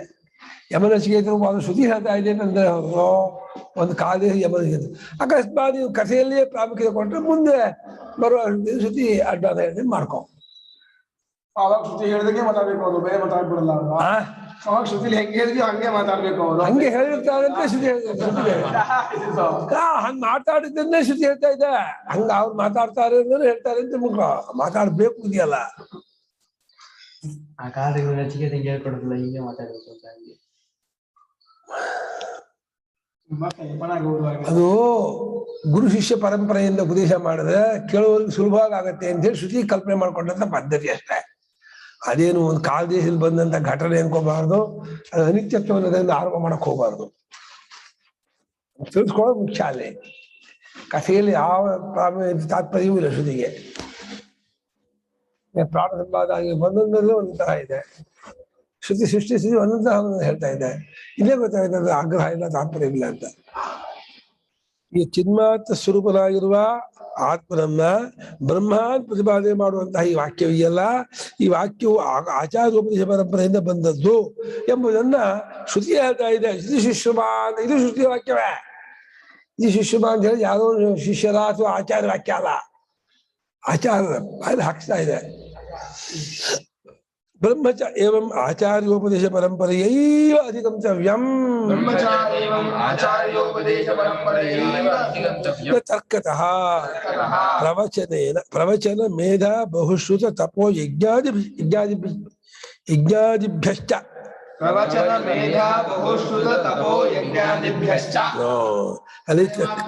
ಅದೇ ಕಠವಾಕ್ಯ. ಕಠವನ್ನ ಉಪದೇಶ ಮಾಡ್ತಿದ್ದಾರೆ, ಜ್ಞಾಪಕ ಮಾಡ್ತಾ ಇದ್ದಾರೆ. ಈ ರೀತಿ ಬ್ರಹ್ಮವನ್ನ ಅರ್ಸ್ಕೋಬೇಕು ಅಂತ ಇದೆ. ಈ ಆಚಾರ್ಯೋಪದೇಶ ಪರಂಪರೆಯಿಂದಲೇ ಕಟ್ಕೋಬೇಕು. ಹಾಗಲ್ಲ ಈ ಬ್ರಹ್ಮವನ್ನ. ಅಂದ್ರೆ ಇದ್ರಲ್ಲಿ ಏನು ಅವಧಾರಣೆ ತಾತ್ಪರ್ಯ ಅಂದ್ರೆ, ನಾನೇ ಸ್ವತಂತ್ರ ಊಹೆ ಮಾಡಿ ಕಟ್ಕೊಳ್ತೀನಿ ಅಂತಲೋ, ಪುಸ್ತಕ ಓದಿಬಿಟ್ಟು ಕಲ್ತ್ಕೊಳ್ತೀನಿ ಅಂತಲೋ ಹೋಗ್ಬೇಡಿ. ತಪ್ಕೊಳಕ್ ಅವಕಾಶ ಜಾಸ್ತಿ. ಆಚಾರ್ಯರಂಥವ್ರು ಉಪದೇಶ ಮಾಡಿದಾಗಲೇ ಗೊತ್ತಾಗದೇ ಇರೋ ಸಂದರ್ಭ ಇದೆ. ಇನ್ನು ತಾನೇ ಓದ್ಕೊಂಡು ಗೊತ್ತಾಕೋತೀನಿ ಅರ್ಥ ಏನು? ಶ್ರವಣ ಮನನ ನಿಧ್ಯಾಸನ, ಪಠನ ಮನನ ನಿಧ್ಯಾಸನ. ಶ್ರವಣ ಮನನ ನಿಧ್ಯಾಸನ, ಪಠನ ಮನನ ನಿಧ್ಯಾಸನ ಅಲ್ಲ. ಅದು ಮಾಡುತ್ತ ಪಠನ ರಾಟಣ ಅನುಸಂಧಾನ ಅಲ್ಲ. ವೇದಾಂತ ಶ್ರವಣವನ್ನೇ ಮಾಡ್ಬೇಕು, ಓದ್ಬಾರ್ದು ವೇದಾಂತ ಅಂತ. ಶ್ರವಣ ಕಾಲದಲ್ಲಿಯೇ ಗೊತ್ತಾದರೆ ನಿಜವಾಗಿ ಗೊತ್ತಾದಂತ ಹಾಕೋದು. ಅದೇ ನಿಧ್ಯಾಸ ಗೊತ್ತಾಗೋದು. ಶ್ರವಣದಲ್ಲಿ ಗೊತ್ತಾಗದ್ದೇ ನಿಂದ ಗೊತ್ತಾಗದೆ ಹೋದು. ಶ್ರವಣ ಗೊತ್ತಾಗದೆ ನಿಧ್ಯಾಸ ಗೊತ್ತಾಗೋದೇ ಅಂತ ಅಲ್ಲ. ಶ್ರವಣ ಗೊತ್ತಾಗಲಿಲ್ಲ ಅಂದ್ಕೊಂಡದ್ದನ್ನ ನಿಧ್ಯಾಸ ಗೊತ್ತ ಹಾಕೊಂಡು ಶ್ರವಣದಲ್ಲಿ ಗೊತ್ತಾಗಿದ್ದೇ ಅದು. ಶ್ರವಣವೇ ಮುಖ್ಯ.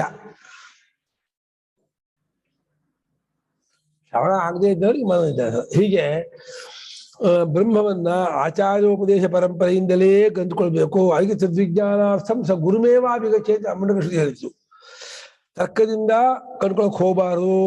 ಬರೀ ಪ್ರವಚನ ಅಂದೇನೋ ತಾನು ಹೇಳೋದು. ಪ್ರವಚನ ಉಪನ್ಯಾಸ ಮಾಡೋದಲ್ಲ. ಪ್ರವಚನ ಅಂದ್ರೆ ಶಿಷ್ಯನಿಗೆ ತಾನು ನಿತ್ಯ ಸ್ವಾಧ್ಯಾಯ ಮಾಡೋದು ಪ್ರವಚನ. ಮೇಧಾನ ಗಂಧದಾನ ಶಕ್ತಿ. ಬಹುಶ್ರುತರಾಗಿರೋದು ಬಹಳ ಅಧ್ಯಯನ ಮಾಡಿರೋದು. ತಪಸ್ಸು, ತಪಸ್ಸಲ್ಲಿ ಕೃಷ್ಣಚಾಂದ ತಪಸ್ಸು ತಗೋಬಹುದು, ಬೇರೆ ಅದು ಕೃಷ್ಣಚಾಂದ ಎಣ್ಣದ ಭಾಗ ಉಪಾಸನೆ. ಯಜ್ಞಾದಿ ಇದರಿಂದ ಆಗಲ್ಲ ಅಂತ ಹೇಳ್ತೀರಾ, ಇದರಿಂದಲೇ ಇಷ್ಟಕ್ಕೆ ಆಯ್ತು ಅಂತ ಅನ್ಕೋಬೇಡಿ. ಇವುಗಳು ಸಾಧನೆ ಆಗ್ಬಹುದು, ಇವುಗಳಿಂದಲೇ ನೇರಾಗಿ ಗೊತ್ತಾಯ್ತು ಅಂತ ಆಗಲ್ಲ ಅಂತ ಅರ್ಥ. ಪರಂಪರೆಯಿಂದ ಇವುಗಳಿಂದ ಗೊತ್ತಾಗುತ್ತೆ. ಇವುಗಳನ್ನ ಇಟ್ಕೊಂಡು ಇವುಗಳನ್ನ ಒಂಚೂರು ಸಂಸ್ಕಾರ ಇದೆ ನಿಮಗೆ, ಒಂಚೂರು ಸಂಸ್ಕಾರ ಇದೆ ನಿಮ್ಗೆ ಇದ್ರ ಬಗ್ಗೆ ಇಲ್ಲ. ಈಗ ಸ್ವಲ್ಪ ಒಂಚೂರು ಬೆಲೆ ಕೊಡ್ತಾ ಇದಕ್ಕೆ ಹಂಗಲ್ಲ. ಶ್ರುತಿಯೇ ಹೇಳಿದಲ್ಲಪ್ಪ, ಸಮೇತಂ ವೇದಾಂಶ ಬ್ರಾಹ್ಮಣ ವಿಶಂತಿ ಯಜ್ಞೇನ ದಾನ ತಪಸಾ ನಾಶಕೇನ ಅಂತ ಅವನು ತಿಳಕ್ಕೆ ಇಷ್ಟಪಡ್ತಾರೆ ಅಂತ ವಿಧಿಶಾತ್ಮ ಉಂಟಾಗುತ್ತೆ. ವಿಧಿಶ ಉಂಟಾಗುತ್ತೆ. ಈ ಶ್ರುತಿಗಳು ತುಂಬಾ ಜಾಸ್ತಿ ಇದೆ, ಜಾಸ್ತಿ. ಅದು ಒಂದೇ ಇರೋದು ಒಂದಾ ಹೊಗಳಕ್ ಮಾಡಿದೆ ಮಾಡಿ ಇಡೀ ಗೀತಾ ಪ್ರಸ್ಥಾನವಲ್ಲ ನೇರಾಗಿ ಗೊತ್ತಾಗಲ್ಲ ಅಂತ ಗೊತ್ತಾಗೋದು ಅಂತಲ್ಲ. ಇದು ಸಾಧನೆ ಇಲ್ಲ ಅಂತ ಬರುತ್ತೆ ಶಿಷ್ಯನಿಗೆ.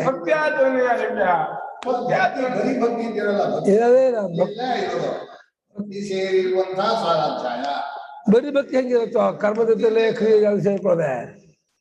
ಭಕ್ತಿ ಭಕ್ತಿಯಿಂದ ಎಲ್ಲಿದೆ? ಇರೋದೇ ಇಲ್ಲ. ಬರೀ ಭಕ್ತಿಯಿಂದ ಹೆಂಗ್ ಮಾಡ್ತೀಯ?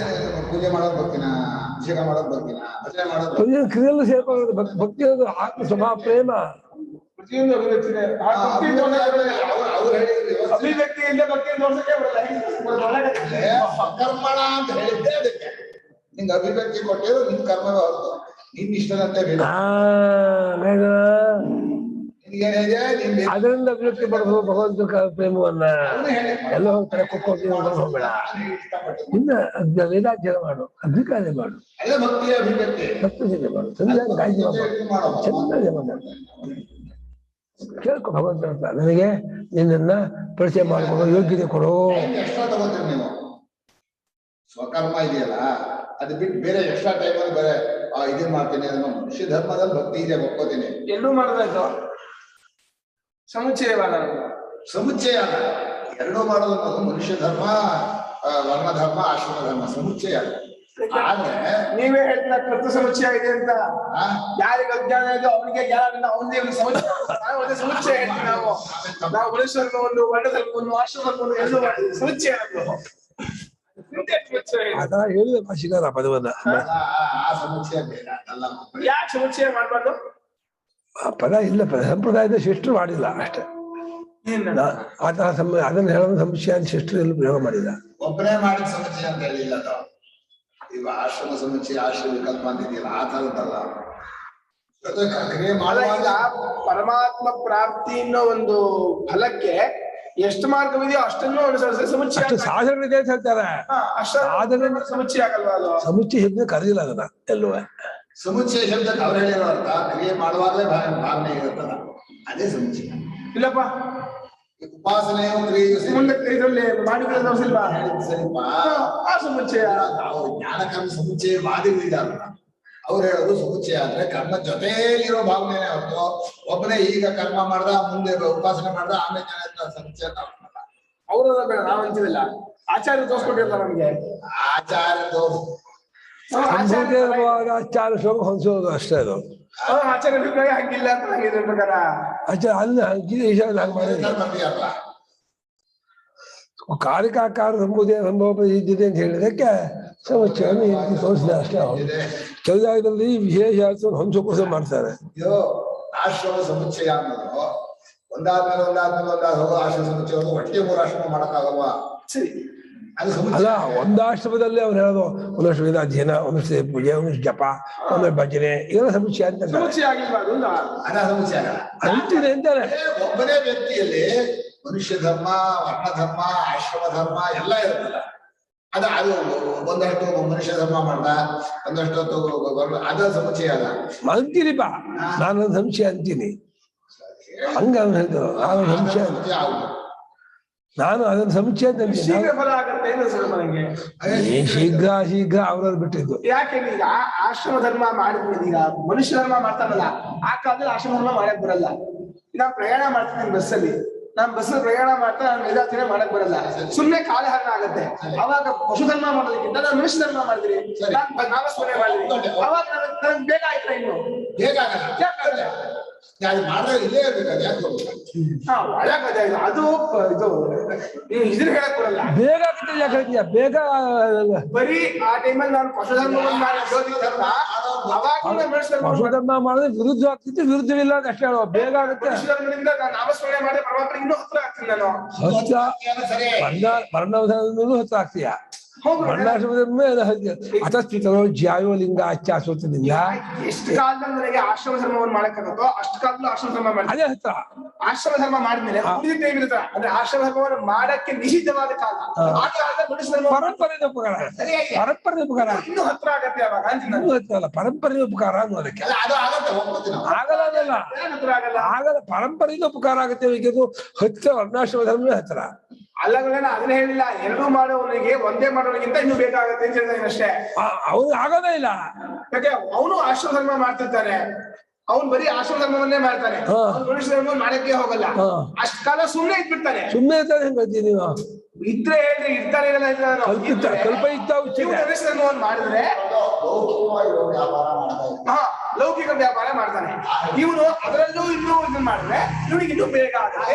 ಅದನ್ನು ಮಾಡಿದೆ ಅಂತ, ಅದನ್ನು ಮಾಡಿದೆ ಅಂತ ಜಾಸ್ತಿ ಸಾಧನೆ ಮಾಡಿದ್ರು ಅಂತ ಹೇಳಂಗಾಯ್ತು. ಜಾಸ್ತಿ ಸಾಧನೆ ಮುಚ್ಚೆ ಅಲ್ಲ, ಜಾಸ್ತಿ ಸಾಧನೆ ಮಾಡಿದ್ರು ಬೇಗ ಇದಾಗ್ತಾರೆ. ಅದೇನು ಹೇಳೋಂಥ ವಿಷಯ ಅಲ್ಲ. ಜಾಸ್ತಿ ಸಾಧನೆ ಮಾಡೋದು ಜಾಸ್ತಿ ಇದಾಗ್ತಾರೆ, ಅಲ್ಲೇ ವಿಶೇಷ ಏನಿಲ್ಲ ಅಷ್ಟೇ. ಜಾಸ್ತಿ ತಿಂದ್ರೆ ಜಾಸ್ತಿ ಹೊಟ್ಟೆ ಭಾರ ಆಗುತ್ತೆ. ಹೌದು, ಕಮ್ಮಿ ತಿಂದ್ರೆ ಕಮ್ಮಿ ಆಗಲ್ಲ, ಏನು ವಿಶೇಷ ಏನಿಲ್ಲಪ್ಪ. ನಾವು ಹೇಳೋದು ಆದಷ್ಟು ಕ್ರಮಕ್ಕೆ ಹೋಗ್ಬೇಡ, ಇದರಲ್ಲಿ ಜಾಸ್ತಿ ಇರುತ್ತೆ. ಸರಿ, ಏನೋ ಮಾಡೋಣ, ಫುಲ್ ಟೈಮ್ ಕೊಟ್ಮೇಲೆ ನಾವು ಹಂಗೆ ಮಾಡ್ತೀವಿ.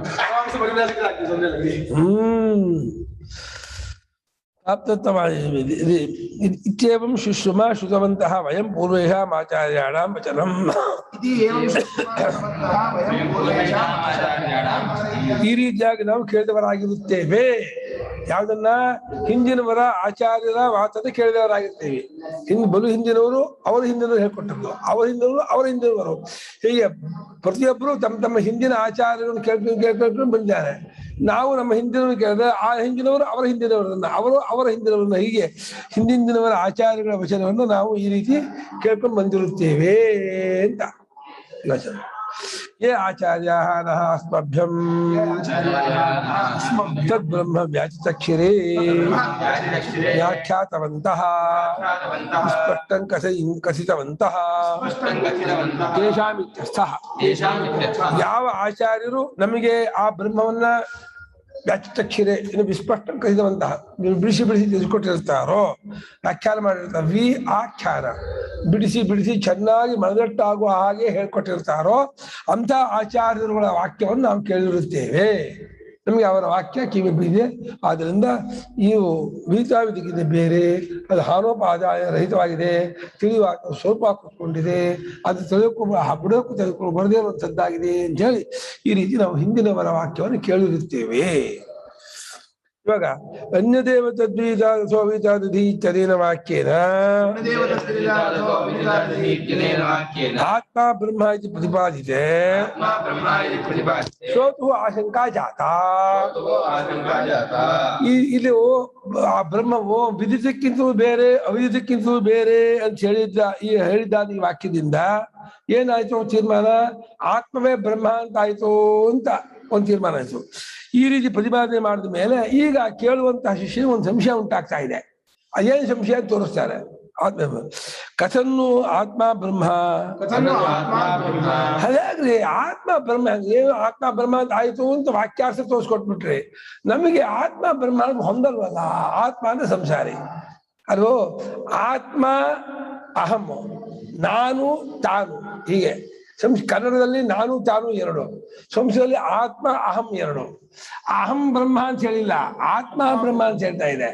ಇದೇನು ಹಾಕೊಂಡ್ಬಿಟ್ಟು ಅಹಮ್ಮನ್ನೇ ಬ್ರಹ್ಮ ಅಂತ ಹೇಳ್ತಾ ಇದ್ದೀನಿ ಮಾಡ್ಕೊಂಡ್ಬಿಟ್ಟು ನಾನು ಹೆಂಗ್ ಬ್ರಹ್ಮ ಆಗ್ತೀನಿ ಅಂತ ಆಕ್ಷೇಪಣೆ ಮಾಡ್ತಾ ಇದ್ದೀನಿ.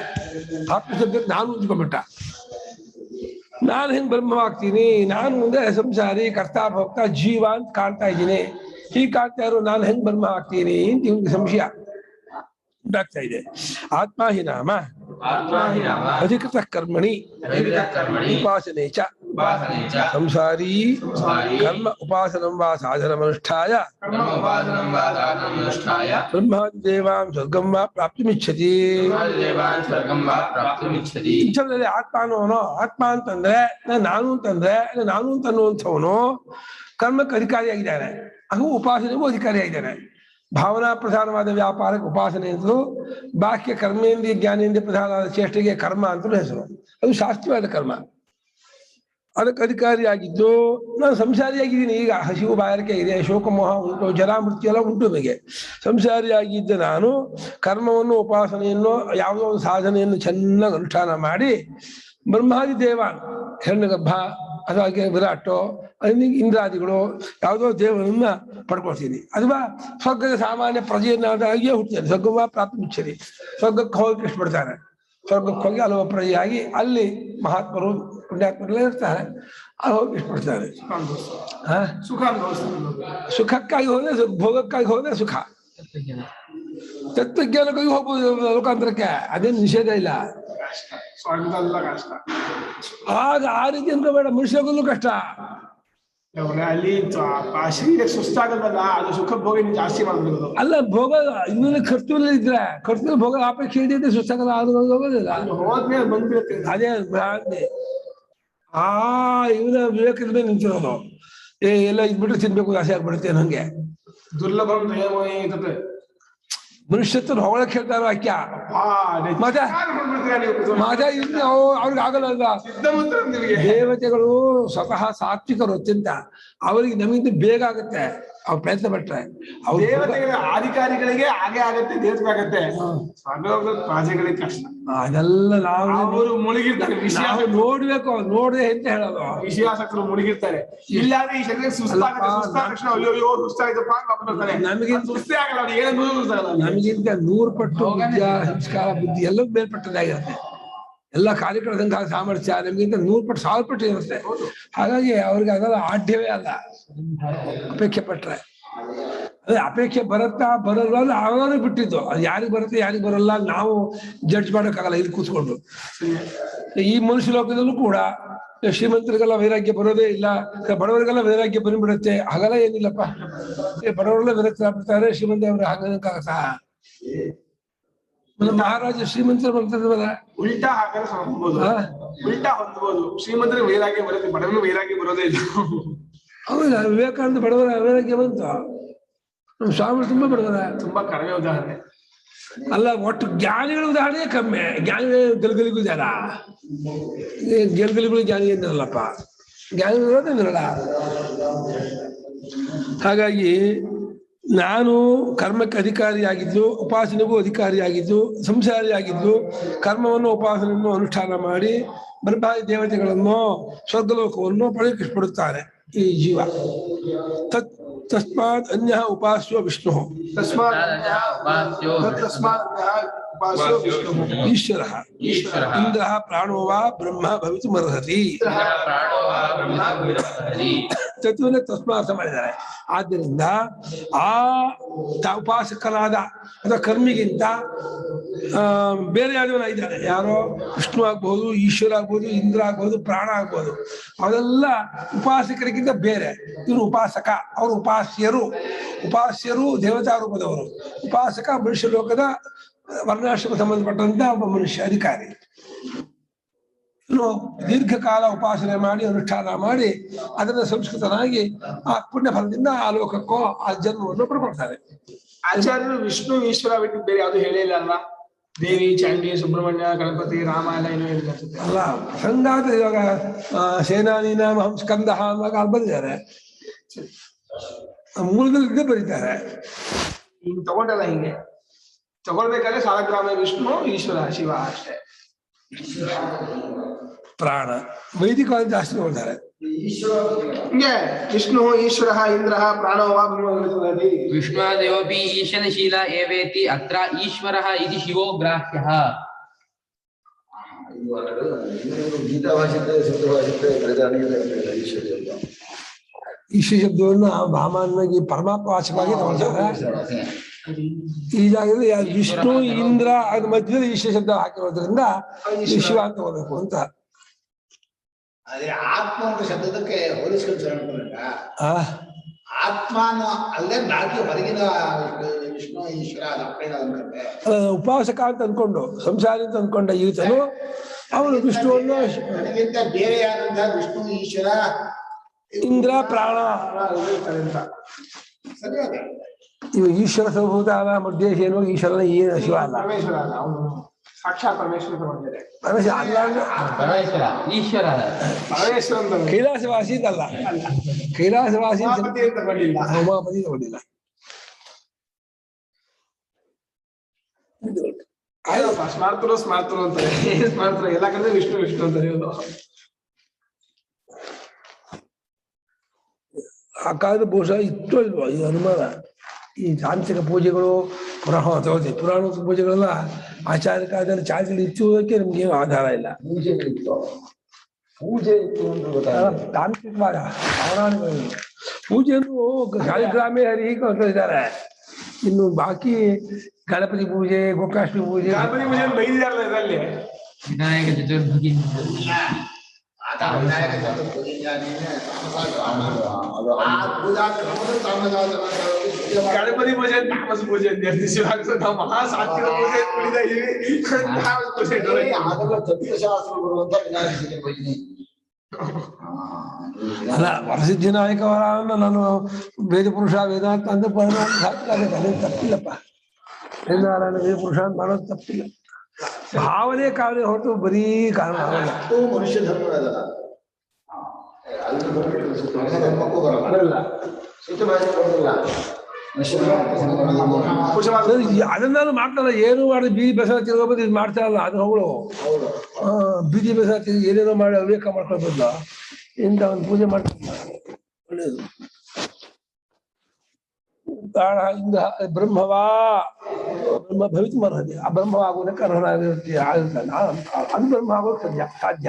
ನಾನ್ ಬ್ರಹ್ಮ ಅಲ್ಲ, ದಯವಿಟ್ಟು ನನ್ನ ಬ್ರಹ್ಮ, ನಾನ್ ಬ್ರಹ್ಮ ಆದ್ರೆ ನನಗೆ ಈ ಮಂಗಳಾರತಿ, ನನಗೆ ಅಭಿಷೇಕ, ನನಗೆ ನೈವೇದ್ಯ, ನನಗೆ ಧೂಪಾದೀಪ ಏನು ಹುಚ್ಚು ಇದೆಲ್ಲ ಹೊಂದಲ್ಲ. ಅವನು ಮಾಡ್ಬೇಕು. ಒಂದೊಂದು ಹೂವನ್ನು ಪ್ರೇಮದಿಂದ ನಿಧಾನವಾಗಿ ಮೆಲ್ಲ ಪಾಲಕ ಹೇಳೋದು ಎಷ್ಟು ಚೆನ್ನಾಗಿದೆ. ಒಳ್ಳೆ ಭಕ್ಷ್ಯ ಭೋಜಿ ಪರಮಾತ್ಮ ನಿನಗೋಸ್ಕರ ತಗೊಳ್ಳೋ ಸ್ವೀಕಾರ ಮಾಡೋ ಅಂತೇಳಿ ಪ್ರೇಮದಿಂದ ಅಂತ ಮಾತಾಡ್ಸ್ಕೊಂಡು ಪೂಜೆ ಮಾಡಿ ಹಠ ಮಾಡಿ ಹಚ್ಕೊಂಡು ನೀನು ತಿನ್ಬೇಕು ಎದ್ದೋಗಲ್ಲ ಅಂತ ಹೇಳಿ ಕೂತ್ಕೊಂಡು ನನ್ನ ಉಪವಾಸ ಇದ್ದು ಬರೋ ಇಲ್ಲ ಅಂತ ಹೇಳಿ ನಮ್ಮ ಅಳುವಿನಿಂದ ಪ್ರೇಮದಿಂದ ಆತನ ಕರಗಿಸಿ ಪ್ರಶ್ನೆಯ ಆವರ್ಜಿತ ಅಂದಿಲ್ಲ ಹಾಗೆ ಅವನನ್ನ ಮಾಡ್ಕೊಂಡು ಅವ್ನು ಬಂದು ತಿನ್ಕೊಂಡು ಹೋದ್ರೆ ಸಮಾಧಾನ ಸತ್ಯ ಪೂಜೆ ಮಾಡಿ ಸಾರ್ಥಕವಾಯ್ತು. ಬೇರೆ ಅಂತ ಆಗಲಿ ನಮ್ಗೆ ಖುಷಿ ಅವನಿಗೆ. ಇದು ಆತ್ಮ ಲೋಕ ಪ್ರತ್ಯಯ ವಿರೋಧ. ಆತ್ಮ ಬ್ರಹ್ಮ ಅಲ್ಲ, ಆತ್ಮ ವಿಷ್ಣು ಶಿವ ಪ್ರಾಣ ಅಲ್ಲ, ಲೋಕ ಪ್ರತ್ಯೇಕ ವಿರೋಧ. ಲೋಕದಲ್ಲೇ ನನ್ನ ಬ್ರಹ್ಮ ಅಂದ್ರೆ ಅದು ಭಗವಂತ 16ನೇ ಬರೀದಾನೆ, ಈಶ್ವರೋಹಂ ಅಹಂ ಹೋಗಿ ಸಿದ್ಧೋಹಂ ಭಗವಾನ್ ಶ್ರೀ ಆಠ್ಯೋ ಆತ್ಮಿ ಸಪ್ಪನ್ನು ಬರೀದಾನೆ. ಈಶ್ವರನ ಅನ್ಕೋಬಾರ್ದು, ಈಶ್ವರ ಅನ್ಕೋಬಿಟ್ರೆ ನೀವು ಇದಾಗ್ಬಿಡಿ, ಇದನ್ನ ಅನ್ಕೋಬಾರ್ದು. ಒಟ್ಟಲ್ಲಿ ನಂಗೆ ಅದು ಅದನ್ನ ಅರ್ಥ ಏನು ಮಾಡಬೇಡಿ, ಭಗವಂತ ಬೈದಾನೆ. ಆದ್ರಿಂದ ನಮ್ಗೆ ಈಶ್ವರ ಬೇರೆ, ನಾರಾಯಣ ಬೇರೆ, ವಿಷ್ಣು ಶಿವ ಬೇರೆ ಅಲ್ಲೋನ. ಎಷ್ಟು ಚೆನ್ನಾಗಿದೆ ಪೂಜೆ. ಅಂಗಡಿಗೆ ಹೋಗ್ಬಿಟ್ಟು ಹೂವಲ್ಲೆಲ್ಲ ನಾನು ತರಹವಾದ ಆಕಾರ ಹೂ ತಂದ್ಕೊಂಡು ಪುಟ್ಪುಟ್ಟಿ ಇಟ್ಕೊಂಡು ಆ ಪರಮಾತ್ಮ ವಿಗ್ರಹ ಇಟ್ಕೊಂಡು ಅದನ್ನ ಹಸನ್ಮುಖವನ್ನು ನೋಡ್ತಾ ನೋಡ್ತಾ ಅವರ ಸರ್ವಜ್ಞತ್ವ ಸರ್ವಶಕ್ತತ್ವವನ್ನು ಜ್ಞಾಪಿಸ್ಕೊಂಡು ಪರಮಾತ್ಮ ಇಂಥವರಪ್ಪ ನೀನು, ಇಂಥ ನೀನು ನನಗೆ ಬುದ್ಧಿ ಕೊಡೋ, ನನಗೆ ನಿನ್ನಲ್ಲಿ ಪ್ರೇಮ ಕೊಡೋ, ಯಾವಾಗಲೂ ನಿನ್ನಲ್ಲಿ ಹಾಗೆ ಮಾಡೋ, ನಾನು ಯಾವಾಗೂ ನಿನ್ನ ಕೊಡೋ ಅಂತ ಎಷ್ಟು ಚೆನ್ನಾಗಿರುತ್ತೆ. ಅದು ಬಿಟ್ಕೊಂಡು ನಾನೇ ಬ್ರಹ್ಮ, ನಾನೇ ಆತ್ಮ, ನಾನೇ ಶಿವ, ನನಗೆ ಅಭಿಷೇಕ, ನನಗೆ ಪೂಜೆ, ಏನ್ರಿದು ಇದು ಆಗ್ಬೇಕಂತ ಪೂರ್ವಪಕ್ಷಿ ಮಾಡ್ತಾರೆ. ಯಥಾ ಅನ್ಯ ತಾರ್ಕಿಕಾಃ ಈಶ್ವರ ಧನ್ಯಃ ಆತ್ಮ ಇತ್ಯಾಚಕ್ಷರೇ ತಥಾ ಕರ್ಮಿಣಃ ಅಮುಮ್ಯಜ ಅಮುಮ್ಯಜ ಇತಿ ಅನ್ಯ ಏವ ದೇವತಾಃ ಉಪಾಸತೆ. ಹೇಗೆ ತಾರ್ಕಿಕರು ಸಾಂಖ್ಯಾದಿಗಳು, ಶೇಶ್ವರ ಸಾಂಖ್ಯರು, ಅವರು ಈಶ್ವರಿಗಿಂತ ಬೇರೆ. ಇವ್ರನ್ನು ವಿಶೇಷಕರು ಈಶ್ವರ ಇರಬೇಕು, ಈಶ್ವರ ಇರಬೇಕು. ಅನುವಾದಿಗಳು ಹೇಳ್ತಾರ ಅಲ್ಲ, ಅದೊಂದು ಶೇಶ್ವರರು ಇದ್ದಾರೆ, ನಿರೀಶ್ವರಿದ್ದಾರೆ. ವಿಶೇಷಗಳಲ್ಲಿ ಈಶ್ವರನ ಒಂದು ಇದಕ್ಕೆ ಒಳಪಟ್ಟು ಅವರುಗಳ ಕೂಡ್ಕೊಳ್ಳುತ್ತೆ, ಅವನ ಸಂಕಲ್ಪ ಕೊಡು ಕೂಡ್ಕೊಳ್ಳುತ್ತೆ ಆಗತ್ತೆ ಅನ್ನೋರು. ಇಲ್ಲ ತಾನೇ ಯಾವಾಗಲೂ ಕೂಡ್ಕೊಳುತ್ತೆ ತಾನೇ ಬಿಟ್ಕೊಳುತ್ತೆ ಅಂತಾರೆ. ಅದು ಯಾಕೆ ಬಿಟ್ಕೊಳುತ್ತೆ? ಅದು ಬಿಟ್ಕೊಳ್ಳೋ ಸ್ವಭಾವ ಕೂಡ್ಕೊಳ್ಳೋ ಸ್ವಭಾವ ಶಿಖಾಂತರ ಕೇಳಿದ್ದಾರೆ. ಬಿಟ್ಕೊಳ್ಳೋ ಸ್ವಭಾವದ ಕೂಡ್ಕೊಳ್ಳೋದಿಲ್ಲ, ಕೂಡ್ಕೊಳ್ಳೋ ಸ್ವಭಾವದೇ ಪ್ರಳಯ ಆಗಲ್ಲ ಅಂತಂದ್ರು. ಶೇಷವಾದಿಗೆ ಏನ್ ಕೇಳಿದ್ರು? ಶೇಷವಾದಿಗೆ ಏನ್ ಕೇಳಿದ್ರು? ಶೇಷವಾದ್ರು ಈಶ್ವರ ಸಂಕಲ್ಪ ತಕ್ಕಾಗ ಕೂಡೋದು ಬಿಡೋದು ಆಗತ್ತೆ. ಅವ್ನಿಗೆ ಯಾಕೆ ಸಂಕಲ್ಪ ಬರುತ್ತೆ? ಅವನು ಬರುತ್ತೆ, ಇವರು ಪ್ರಾಣಿಕರ್ಮಾಪೇಕ್ಷೆಯಿಂದ ಮಾಡ್ತಾನಪ್ಪ ಅವನು. ಇವರಿಗೆ ನಾವ್ ಹೇಳಿದ್ರೆ ಹೇಳ್ತಾರೆ. ನಾ ಹೇಳಿದ್ ಕೇಳಲ್ಲ, ಅವನು ಈಶ್ವರ ನಮ್ಮ ಕರ್ಮವನ್ನು ನೋಡಿ ಕರ್ಮಕ್ಕೆ ತಕ್ಕಾಗಿ ಫಲ ಕೊಡೋಕ್ಕೋಸ್ಕರವಾಗಿ ನಿಮಿತ್ತ ಕಾರಣ. ಅವನೆಲ್ಲ ಇದ್ದಾನೆ ಗೂಢವಾಗಿ, ಯಾರಿಗೂ ತಿಳ್ಕೊಳಕ್ಕಾಗಲ್ಲ. ಸರ್ವಜ್ಞ, ಸರ್ವಶಕ್ತ ಅವನು, ಸರ್ವವ್ಯಾಪಿ, ಸರ್ವ ಕಂಟ್ರೋಲ್ ಮಾಡ್ತಾನೆ. ವ್ಯಾಪಿಯಿಂದ ಹೀಗೆ ಆತ್ಮನಾಗಿರಲ್ಲ, ಸರ್ವವ್ಯಾಪಿ ಕಂಟ್ರೋಲ್ ಮಾಡ್ತಾನೆ ಅವನು. ನಾವು ತಿಳ್ಕೊಳಕ್ಕಾಗಲ್ಲ ಅವನ್ನ. ಆಗುತ್ತೆ, ಸಾಕ್ಷಾತ್ಕಾರವಾಗುವುದು. ಅನವರತವಾಗಿ ಅದು ದೀರ್ಘಕಾಲ ಭಾವನೆ ಮಾಡ್ತಾ ಮಾಡ್ತಾ ಮಾಡ್ತಾ ಎದ್ಕೊಂಡ್ಬಿಡುತ್ತೆ ವಿಮರ್ಶೆ ಭಾವನೆಯಿಂದ. ಮಾಡು ಅದು ಉಪಾಸನೆ ಬಂದಿದ್ರೆ ಸಾಕ್ಷಾತ್ಕಾರ ಆಗುತ್ತೆ. ದೇವಭೂತ ದೇವಾನಪ್ರೀತಿ ಹೇಳಿಲ್ಲ ಶ್ರುತಿ. ಹಾಗಾಗಿ ಈಶ್ವರಿಗಿಂತ ಆತ್ಮರಿಗಿಂತ ಈಶ್ವರ ಬೇರೆ ಅಂತ ಹೇಳುತ್ತಾ ಆ ತಾರ್ಕಿಕರು ಈ ರೀತಿ ಅವರು ಕರ್ಮ ಉಪಾಸನೆ ವಿಚಾರ ಮಾಡಿ ಹೇಳ್ತಾರೆ. ಹಾಗೆ ಈ ಮೀಮಾಂಸಕರು ಕೂಡ ಇಂದ್ರಲಿಂಗೇಜ, ಅಗ್ನಿಂಗೇಜ, ಸೋಮಲಿಂಗೇಜ ಅಂತ ಹೇಳಿ ಬೇರೆ ಬೇರೆ ದೇವತೆಗಳನ್ನ ಮಾಡು ಅಂತ ಹೇಳಿ ಅನ್ಯಾಹ ದೇವತಾ ಉಪಾಸನೆ, ಅನ್ಯಾಹ ದೇವತ ನಿಜ ಭೋಜನ, ಬೇರೆ ದೇವತೆಗಳನ್ನು ಉಪಾಸನೆ ಮಾಡುತ್ತಾರೆ. ತಸ್ಮಾತ್ ಯುಕ್ತಂ ಯದ್ ವಿದಿತಂ ಉಪಾಸ್ಯಂ ತದ್ ಬ್ರಹ್ಮ ಭವೇತ್ ತಥೋ ಅನ್ಯಃ ಉಪಾಸಕಃ ಇತಿ. ವಿದಿತವಾದ ಬ್ರಹ್ಮ ಅಲ್ಲ ಅಂದ್ರಲ್ಲ, ವಿದಿತವಾದದ್ದೇ ಬ್ರಹ್ಮವಾಗಬೇಕು. ಯಾವುದು ವಿದಿತವೋ ಅನ್ಯವೋ ನನಗೆ ಬೇರೆ ಆಗಿರ್ತಕ್ಕದ್ದು ಅದೇ ಉಪಾಸ್ಯ, ಅದೇ ವಿಷ್ಣು ಶಿವ ಪ್ರಾಣ. ಉಮೆಯು ಬಂದಿದ್ದಾಳೆ, ಏನೋ ಉಪನಿಷತ್ತಲ್ಲಿ ಇಲ್ಲೇ ಉಪನಿಷತ್ತಲ್ಲೇ ಉಮೆಯು ಇದ್ದಾಳೆ, ಪಾರ್ವತಿ, ಜಗದಂಬ ಭವಾನಿ. ಆ ದೇವಿಯನ್ನು ಉಪಾಸನೆ ಮಾಡಬೇಕು. ಆ ಉಪಾಸನೆ ಮಾಡಿ ಅದು ಬ್ರಹ್ಮವಾಗುವುದಕ್ಕೆ ಅರ್ಹವಾಗಿದೆಯೇ ಹೊರತು ನಾನು ಬ್ರಹ್ಮ ಆಗಲ್ಲ. ನಾನು ತಥೋ ಅನ್ಯ ಉಪಾಸಕ, ಆ ದೇವತೆಗಿಂತ ಬೇರೆಯಾದ ಉಪಾಸಕರೇ ಹೊರತು ನಾನೇ ಪರಮಾತ್ಮ ಶಿವ ವಿಷ್ಣು ಅಂತ ಅಂದ್ಬಿಟ್ರೆ ತುಂಬಾ ಅವಮಾನ ಮಾಡ್ದಂಗಾಗ್ತದೆ ಅವರಿಗೆ. ನನ್ನನ್ನು ತೀರಾ ನೀವು ಕ್ರಿಟಿಸೈಸ್ ಮಾಡ್ತೀರಾ, ಅವಮಾನ ಮಾಡ್ತೀರಾ. ನನ್ನ ದಯವಿಟ್ಟು ಹಂಗೆ ಹೇಳ್ಬೇಡಿ. ಪರಮಾತ್ಮ ಅವನು ತ್ವಮಾದಿದೇವ ಪುರುಷ ಪುರಾಣ ತ್ವಮಸ್ಯ ವಿಶ್ವಸ್ಯ ನಿಧಾನಂ ತ್ವಮವ್ಯಯ ಶಾಶ್ವತ ಗಮ್ಯಗೋಪ್ತ. ತ್ವಂಶದಲ್ಲಿ ಹೇಳ್ತಾ ಇದ್ದೀನಿ, ನಾನಾಗಿದೆ ಹೆಂಗ್ ತ್ವಂಶದಲ್ಲಿ ಹೇಳ್ತಿದ್ದೆ? ಓ ತ್ವಂಕಾರದಲ್ಲಿ ಹೇಳ್ತಾ ಇರೋದ್ರೆ ಅವ್ನು ಬೇರೆನೇ ಆಗಿರ್ಬೇಕು ಅಂತ. ಇಷ್ಟು ಪೂರ್ವಪಕ್ಷಾಮ, ಸಿದ್ಧಾಂತ ಅನ್ಕೋಬೇಡಿ.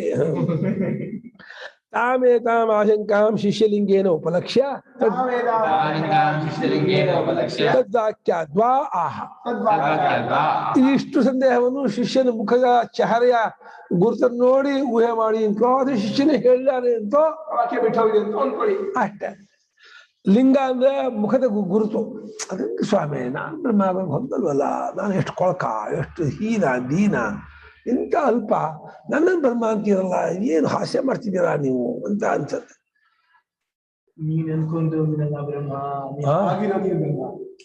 ಅನ್ಕೊಂಡಿರೋ ನೀನು ಬ್ರಹ್ಮ ಅಲ್ಲ, ನೀನ್ ಆಗಿರೋ ನೀನ್ ಬ್ರಹ್ಮ. ನೀನು ಆಗೋನಲ್ಲ, ಆಗಿದ್ಯೋ ಆ ನೀನು ಬ್ರಹ್ಮ. ನೀನ್ ಅನ್ಕೊಂಡಿದ್ದೀರ ಆ ನೀನು ಬ್ರಹ್ಮ. ನಾನು ಇದೇ ಆಗಿದ್ದೀನಿ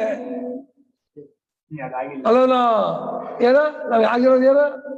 ಎದ್ದೋಗೋದು ಎದ್ದೋಗ್ತೀನಿ.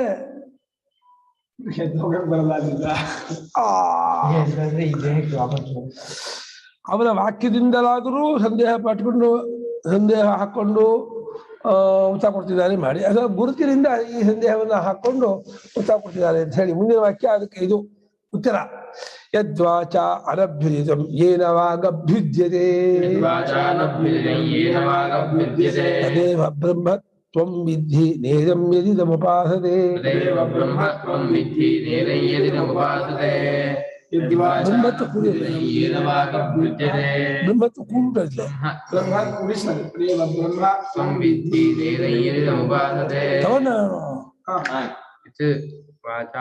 ಅನಭ್ಯುದಿತಂ ಯೇನ ವಾಕ್ ಅಭ್ಯುಜ್ಯತೆ ತದ್ ಏವ ಬ್ರಹ್ಮ ತ್ವಂ ವಿದ್ಧಿ ನ ಇದಂ ಯತ್ ಇದಂ ಉಪಾಸತೆ.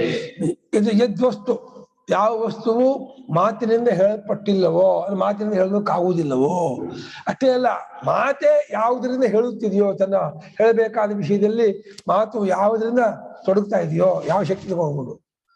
ಕರೆಂಟ್ ಹೇಗೆ ಎಲ್ಲವನ್ನು ವ್ಯಾಪಾರ ಮಾಡಿಸುತ್ತೋ ಹಾಗೆ ಆತ್ಮನೆಂಬ ಒಂದು ಪರಮಾರ್ಥವು ಈ ಕಾರ್ಯಕರ್ತಕ್ಕಿಂತ ವಿಲಕ್ಷಣವಾಗಿದ್ದು ಅದೆಲ್ಲಕ್ಕೂ ಪ್ರಚೋದಕ, ಪ್ರೇರಕವಾಗಿದೆ. ಅದನ್ನು ಮಾತ್ರ ಯಾವುದು ಬೆಳಗೋದಿಲ್ಲ, ಯಾವ ಮನಸ್ಸಿಗೂ ಬುದ್ಧಿಗೂ ಸಿಗೋಲ್ಲ. ಎಲ್ಲವೂ ಅದರ ಶಕ್ತಿ ತೆಗೆದುಕೊಂಡೇ ಎಲ್ಲ ವ್ಯಾಪಾರ ಮಾಡ್ತಾ ಇದೆ. ಅದು ಯಾವುದಕ್ಕೂ ವಿಷಯವಾಗಿಲ್ಲದ್ದಾಗಿದೆ. ಅದನ್ನೇ ನೀನು ಬ್ರಹ್ಮ ಎಂಬುದಾಗಿ ತಿಳಿ ಅಂತಂದ್ರು. ಅಂದ್ರೆ ಅದೇ ಬ್ರಹ್ಮದ ಪೂರ್ಣ ರೂಪ ಅಂತ ತಿಳ್ಕೋ. ಹಾಗೆ ಇದು ಅಂತ ತೋರೋದು ಅದು ಬ್ರಹ್ಮದ ಪೂರ್ಣ ರೂಪವಲ್ಲ, ಬ್ರಹ್ಮವಲ್ಲ ಅನ್ಬಾರ್ದು. ಇದಂ ಇದು ಅದು ಉಪಾಸ ನತದ್ ಬ್ರಹ್ಮ ಅಂತ ಅನ್ಬಾರ್ದು. ನತದ್ ಬ್ರಹ್ಮಣ ಪೂರ್ಣ ರೂಪಂ ಅಂತ. ಬ್ರಹ್ಮವಲ್ಲದೆ ಇರೋದು ಯಾವುದು ಇಲ್ಲದೆ ಇದ್ದಾಗ ಬ್ರಹ್ಮವಲ್ಲ ಅನ್ನೋದು ಬರಲ್ಲ. ಎಲ್ಲವೂ ಬ್ರಹ್ಮವೇ ಆಗಿರುವಾಗ ಇಷ್ಟೇ ಬ್ರಹ್ಮ, ಇದೇ ಬ್ರಹ್ಮ, ಹೀಗೆ ಬ್ರಹ್ಮ ಅಂತ ಹೇಳಿ ನಾಮರೂಪ ವಿಶಿಷ್ಟವಾಗಿ ಪರಿಚ್ಛಿನ್ನವಾಗಿ ಆ ರೀತಿ ನಿಶ್ಚಯ ಮಾಡ್ಕೋಬೇಡ. ಅದು ಆ ರೀತಿ ತೋರ್ತಾ ಇರಬೇಕು. ಅಷ್ಟು ಅದು ಬ್ರಹ್ಮವೇ, ಅಷ್ಟೇ ಬ್ರಹ್ಮ ಅಲ್ಲ. ಅಷ್ಟೇ ಎಷ್ಟು ಬ್ರಹ್ಮ ಆಗ ನಿಮ್ಗೆ? ಒಂದೇ ಬ್ರಹ್ಮವೇ ಅದು ಇದೆ. ಒಂದೇ ಬ್ರಹ್ಮವೇ. ಕಿವಿ ನೋಡ್ ಮರ ಅಂತೀವಿ, ಕೈ ನೋಡ್ ಕಂಬ ಪೂರ್ಣ ರೂಪ ಕಲ್ಪಿದವರು ನಿಜವಾದ ರೂಪವಲ್ಲ ಅಂತ ಹೇಳ್ಬೋದು, ಪೂರ್ಣ ರೂಪವಲ್ಲ ಅಂತ ಹೇಳ್ಬೋದು. ನಡು ಒಂದೇ, ಈ ಕಡೆಯಿಂದ ಪೂರ್ಣ ರೂಪ ಅಲ್ಲ, ಈ ಕಡೆಯಿಂದ ನಿಜ ರೂಪ ಅಲ್ಲ. ನಿಜ ರೂಪವೇ ಪೂರ್ಣ ರೂಪ. ಎಲ್ಲ ಅಪರೂಪವೇ, ಬ್ರಹ್ಮದ ಅಪರೂಪ. ಮೈವಂ ಶಂಕಿಷ್ಠ, ಮೈವಂ ಶಂಕಿಷ್ಠ. ಈ ರೀತಿ ಸಂದೇಹ ಪಡ್ಬೇಡ್ರೋ ಶಿಷ್ಯರುಗಳಿರ. ನಾನ್ ಬ್ರಹ್ಮ ಅಲ್ಲ, ನಾನ್ ಸಾಮಾನ್ಯ, ನಾನು ಮನುಷ್ಯ, ಹುಲು ಮಾನವ, ಪರಮಾತ್ಮ ದೊಡ್ಡವರು, ದೇವ್ರು ದೊಡ್ಡವರು, ಸ್ವಾಮಿ ಕೈ ಮುಗಿಯೋಣ ಅಂತ ಆ ರೀತಿ ಸತ್ಯ ಅಂತ ಅನ್ಕೋಬೇಡಿ. ಕೈ ಮುಗಿರಿ, ಸ್ತೋತ್ರ ಮಾಡಿ, ಭಜನೆ ಮಾಡಿ, ಮತ್ತ ಅದೇ ಪರಮಾರ್ಥ ಅಂತ ಅನ್ಕೋಬೇಡಿ. ಚೈತನ್ಯ ಮಾತ್ರ ಸತ್ತಾಕಂ ವಾಚಾ ವಾಗಿತಿ ಜಿಹ್ವಾ ಮೂಲಾದಿಷು ಅಷ್ಟಸು ಸ್ಥಾನೇಷು ಶಕ್ತಂ ಆಗ್ನೇಯಂ ವರ್ಣಾನಾಂ ಅಭಿವ್ಯಂಜಕಂ ಕರಣಂ. ಯಾವುದದು ಚೈತನ್ಯ ಮಾತ್ರ ಸತ್ತಾಕಂ, ಚೈತನ್ಯವಷ್ಟೇ ಸ್ವರೂಪವಾಗಿ ಆ ಒಂದು ಇರುವಿಕೆಯಿಂದ ಕೂಡಿದ್ದಾಗಿದೆ. ಚೈತನ್ಯವಷ್ಟೇ ಅದರ ಇರುವಿಕೆ, ಚೈತನ್ಯವೇ ಇರುವಿಕೆ, ಇರುವಿಕೆಯೇ ಚೈತನ್ಯ, ಚೈತನ್ಯದೇ ಇರುವಿಕೆ ಅಲ್ಲ, ಇರುವಿಕೆಯಲ್ಲಿರುವ ಚೈತನ್ಯ ಅಲ್ಲ. ಯಾವುದು ಚೈತನ್ಯ ಮಾತ್ರವಾಗಿದೆಯೋ ಅದೇ ಸತ್ತಾ ಮಾತ್ರ, ಯಾವುದು ಸತ್ತಾ ಮಾತ್ರವೋ ಅದೇ ಚೈತನ್ಯ ಮಾತ್ರವಾಗಿದೆ. ಅದನ್ನ ಈ ವಾಕ್ಯದಿಂದ ಹೇಳಕ್ಕಾಗಲ್ಲ. ವಾಕ್ಯದಿಂದ ಅಂದ್ರೆ ಯಾವುದೋ ವಾಕ್ಯ ಅಂದ್ರೆ ಬರೀ ಬಾಯಿ ಅಂತ ಅಷ್ಟೇ ಇಟ್ಕೋಬೇಡಿ. ಜಿಹ್ವಾ ಮೂಲಾದಿ ಅಂದ್ರೆ ನಾಲಿಗೆಯ ಬುಡ ಅಂತ ಇದೆಯಲ್ಲ, ಅಲ್ಲಿಂದ ಅಕ್ಷರ ಆರಂಭ ಆಗೋ ಶುರು ಆಗುತ್ತೆ. ಅಷ್ಟಸು ಸ್ಥಾನೇಶು ವಿಷಕ್ತಂ, 8 ಸ್ಥಾನಗಳಲ್ಲಿ ಅಕ್ಷರ ಅಂಟ್ಕೊಂಡಿದೆಯಂತೆ. ಅಕ್ಕುಹ ವಿಸರ್ಜನೀಯಾನ ಕಂಠ, ಇಚೀಶಾನ ಅಂತಾಲು, ರೋಟೋರಸಾನ ಮೂರ್ಧ, ಋತುರಸಾನ ದಂತ ಅಂತ ಹೇಳಿ ಆ ಶಿಕ್ಷಾ ಪ್ರಕರಣದಲ್ಲಿ ಯಾವ್ಯಾವ ಅಕ್ಷರಗಳು ಎಲ್ಲೆಲ್ಲ ಉತ್ಪತ್ತಿ ಆಗತ್ತೆ, ಹೇಗೆ ಉಂಟಾಗತ್ತೆ ಅಂತ ತಾಲವ್ಯಾದಿಷು ಅಷ್ಟಸು ಸ್ಥಾನೇಶು ಬರೀತಾರೆ, ಜಿಹ್ವಾ ಮೂಲಾದಿಷು ಅಷ್ಟಸು ಸ್ಥಾನೇಶು ಬರೀತಾರೆ. ಆಯಾ ಸಂದರ್ಭ ತಕ್ಕ ಭಾಷ್ಯಕಾರರು ಬರೀತಾರೆ. ಉರಕಂಠ ಶಿರಸ್ಥ ಉರಹನಿಗೆ ಇದೆ ಜಿಹ್ವಾ ಮೂಲಂಚದಂತ ಆಶಿಗೋಷ್ಟು ತಾಲೂಕ. ಹೀಗೆ ನಾಲಿಗೆಯ ಬುಡವೆ ಮುಂತಾದ 8 ಸ್ಥಾನಗಳು ಅಂಟಿಕೊಂಡಿದೆಯಂತೆ, ಯಾವುದೋ ಅಕ್ಷರಗಳು. ಅದಕ್ಕೆ ಅದು ಇದು ಸಪ್ರೇರೀತಿ ಮಾರುತಮ್ಮ ಅಂತ ಹೇಳಿದಲ್ಲ, ಆ ಆತ್ಮ ಕಾಯಾಗ್ನಿನ ಯುಕ್ತ ಸಪ್ರೇ ಜಾಠದಲ್ಲಿ ಮನಸ್ಸನ್ನ ಆತ್ಮ ಪ್ರೇರಣೆ ಮಾಡಿಕೊಳ್ಳೇನೆ, ಮನಸ್ಸು ಜಠರದೊತ್ತಿಗೆ ಅಗ್ನಿ ತಳ್ಳುತ್ತಂತೆ. ಆ ಅಗ್ನಿ ಹೋಗಿ ಅದು ವಾಯುವನ್ನು ತಳ್ಳುತ್ತೆ, ವಾಯು ಹೋಗಿ ತಾಲವ್ಯಾದಿ 8 ಜಾಗ ಬಡಿಯುತ್ತೆ. ಬಡಿದಾಗ ಆ ವಿವಕ್ಷೆ ಏನಿದೆಯೋ ಆ ಅಕ್ಷರ ಪ್ರತ್ಯಯ ಆಗುತ್ತೆ, ಆ ಜಾಗಕ್ಕೆ ಹೊಡೆದು ಆ ವಿವಕ್ಷೆ ತಕ್ಕಾಗ ಆಯಾ ಜಾಗಕ್ಕೆ ಗಾಳಿ ಹೊಡೆಯುತ್ತೆ. ಇವರಿಗೆ ಆ ಅಂತ ಉಚ್ಚಾರಣೆ ಮಾಡ್ಬೇಕು ಅಂತಿದ್ರೆ ಆ ವಾಯು ಅಕಾರ ಜಾಗಕ್ಕೆ ಯಾವ ಜಾಗವೋ ಆ ಜಾಗವೂ ಹೊಡೆಯುತ್ತೆ. ಪಾದ ಉಚ್ಚಾರಣೆ ಮಾಡ್ಬೇಕು ಅಂತಿದ್ರೆ ಆ ವಾಯು ಆ ಜಾಗಕ್ಕೆ ಪ್ರೇರಿತ, ಆ ಜಾಗಕ್ಕೆ ಅದು ಉಚ್ಚಾರಣೆ ಪ್ರಕಾರ ಉಚ್ಚಾರಣೆ ಮಾಡಿ. ಎಷ್ಟು ಫಾಸ್ಟ್ ಆಗತ್ತೆ ಅಂತ ಅದು ಅಂದ್ಕೊಂಡ ಫ್ರಾಕ್ಷನ್ ಆಫ್ ದಿ ಸೆಕೆಂಡ್ಗೆ ಅದು ಆ ವಾಯು ಆ ಇಚ್ಛಾಕರ್ತೃವಾದ ಆತ್ಮನ ಇದಕ್ಕೆ ಒಳಪಟ್ಟು, ಅಧೀನಕ್ಕೆ ಒಳಪಟ್ಟು ವಾಯು ಆಯಾ ಜಾಗಕ್ಕೆ ಅಂಟ್ಕೊಂಡು ಆಯಾ ಅಕ್ಷರವನ್ನು ಅಭಿವ್ಯಂಜನ ಮಾಡುತ್ತೆ. ಅದಕ್ಕೆ ವಯಸ್ಸಾದ್ಮೇಲೆ ಅಕ್ಷರ ಬರಲ್ಲ, ಶಕ್ತಿ ಕಡಿಮೆ, ಅದು ಇನ್ಸ್ಟ್ರೂಮೆಂಟ್ ಇದಾಗ್ಬಿಡುತ್ತೆ, ಶಕ್ತಿ ಇರುತ್ತೆ, ಆಗಲ್ಲ. ಅದು ಎಲ್ಲ ಆಗ್ನೇಯ ಅಗ್ನಿ ಸಂಬದ್ಧವಾದ ಅಗ್ನಿದೇವತಾಕವಾಗಿದೆ. ಅಗ್ನಿಯೇ ಮೂಲ. ವಾಗಿಂದೇಕ ಅಗ್ನಿಯ ದೇವತೆ, ಅಗ್ನಿಯೇ ವಾಚಿಸಿದ್ದಾರೆ. ವಾಗಿಂದೇಕ ಅಗ್ನಿಯ ಅಭಿಮಾನಿ ದೇವತೆ. ಅಗ್ನಿಯೇ ಆ ವಾಯುವನ್ನು ತಳ್ಳೋದು. ಅಗ್ನಿ ತಳ್ಳಿದಾಗಲೇ ಅದು ಅಕ್ಷರ ಉಂಟಾಗೋದು ಅಂತ. ಅದರಿಂದ ಆಗ್ನೇಯಂ ಅಂತ ಒಂದು ವಿಶೇಷಣ ಇದಕ್ಕೆ ವಾಗಿಂದ್ರಿಯಕ್ಕೆ.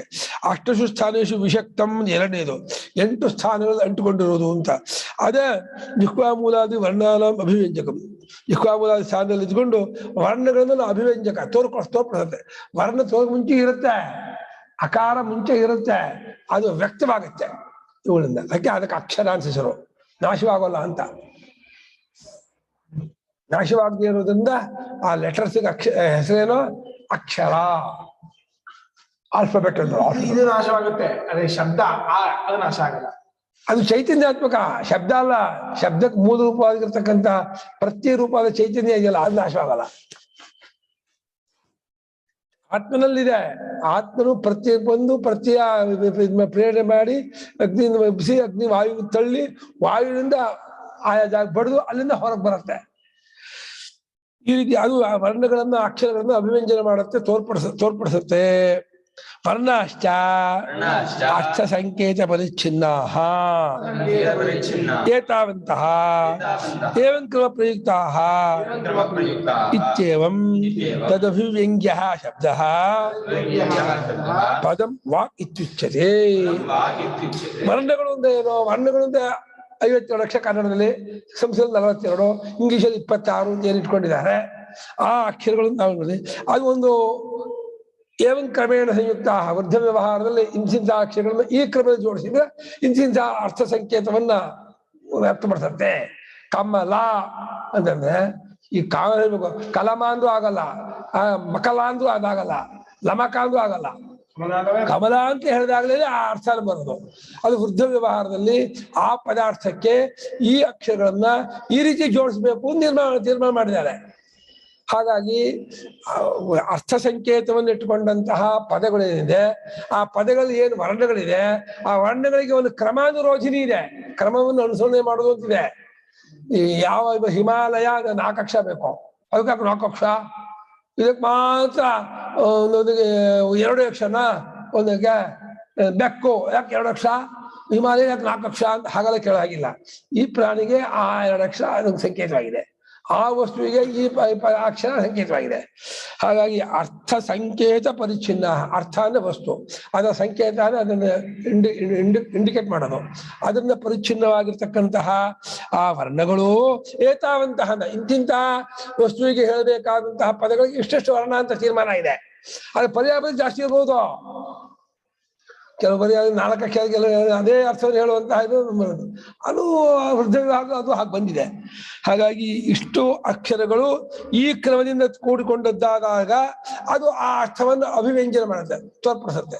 ಅಭಿವ್ಯಂಗ್ಯ ಅದನ್ನು ಅದು ಕೇಳುವವರೆಗೆ ಶಬ್ದವಾಗಿ ಕೇಳಿದರು ಅದು ಆ ಪದ ವಾಕು ಅಂತ ಅಂತೀವಿ. ಶಬ್ದ ರೂಪವಾಗಿ ಅಭಿವ್ಯಕ್ತ ಅದು ಸ್ಫೋಟವಾದವನ್ನು ಬಿಟ್ಕೊಳ್ಳಿಲ್ಲ. ಅದೇ ಅಕ್ಷರ ವರ್ಣ ಪಕ್ಷವನ್ನು ಅವರು ಇದು ಮಾಡಲಿಲ್ಲ. ಹೌದು, ಸ್ಫೋರಯತಿ ಅರ್ಥವನ್ನ ಸ್ಫೋರಯತಿ ಸ್ಫೋಟ, ನಮಗೆ ಅರ್ಥವನ್ನ ಸ್ಫೋಟನೆ ಮಾಡುತ್ತೆ ಆ ಶಬ್ದ. ಅದನ್ನ ಆ ಸ್ಫೋಟಾರ್ಥವೂ ಇದೆ ಅದರಲ್ಲಿ, ಆದ್ರೆ ವರ್ಣವೇ ಮೂಲ.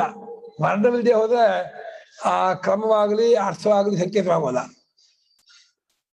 ಹಾಗೆ ಒಂದು ಗೊತ್ತಾದ ಕ್ರಮದಲ್ಲಿ ಜೋಡಿಸಿದ್ದಾದ ಅಕ್ಷರಗಳಿಂದ ಕೂಡಿದ್ದಾದ ಪದಗಳು ಒಂದಾನೊಂದು ವಸ್ತುವನ್ನು ತೋರಿಸುತ್ತಲ್ಲ, ಅದನ್ನೇ ನಾವಿಲ್ಲಿ ವಾಕು ಅಂತ ಹೇಳ್ತಾ ಇದ್ದೀವಿ.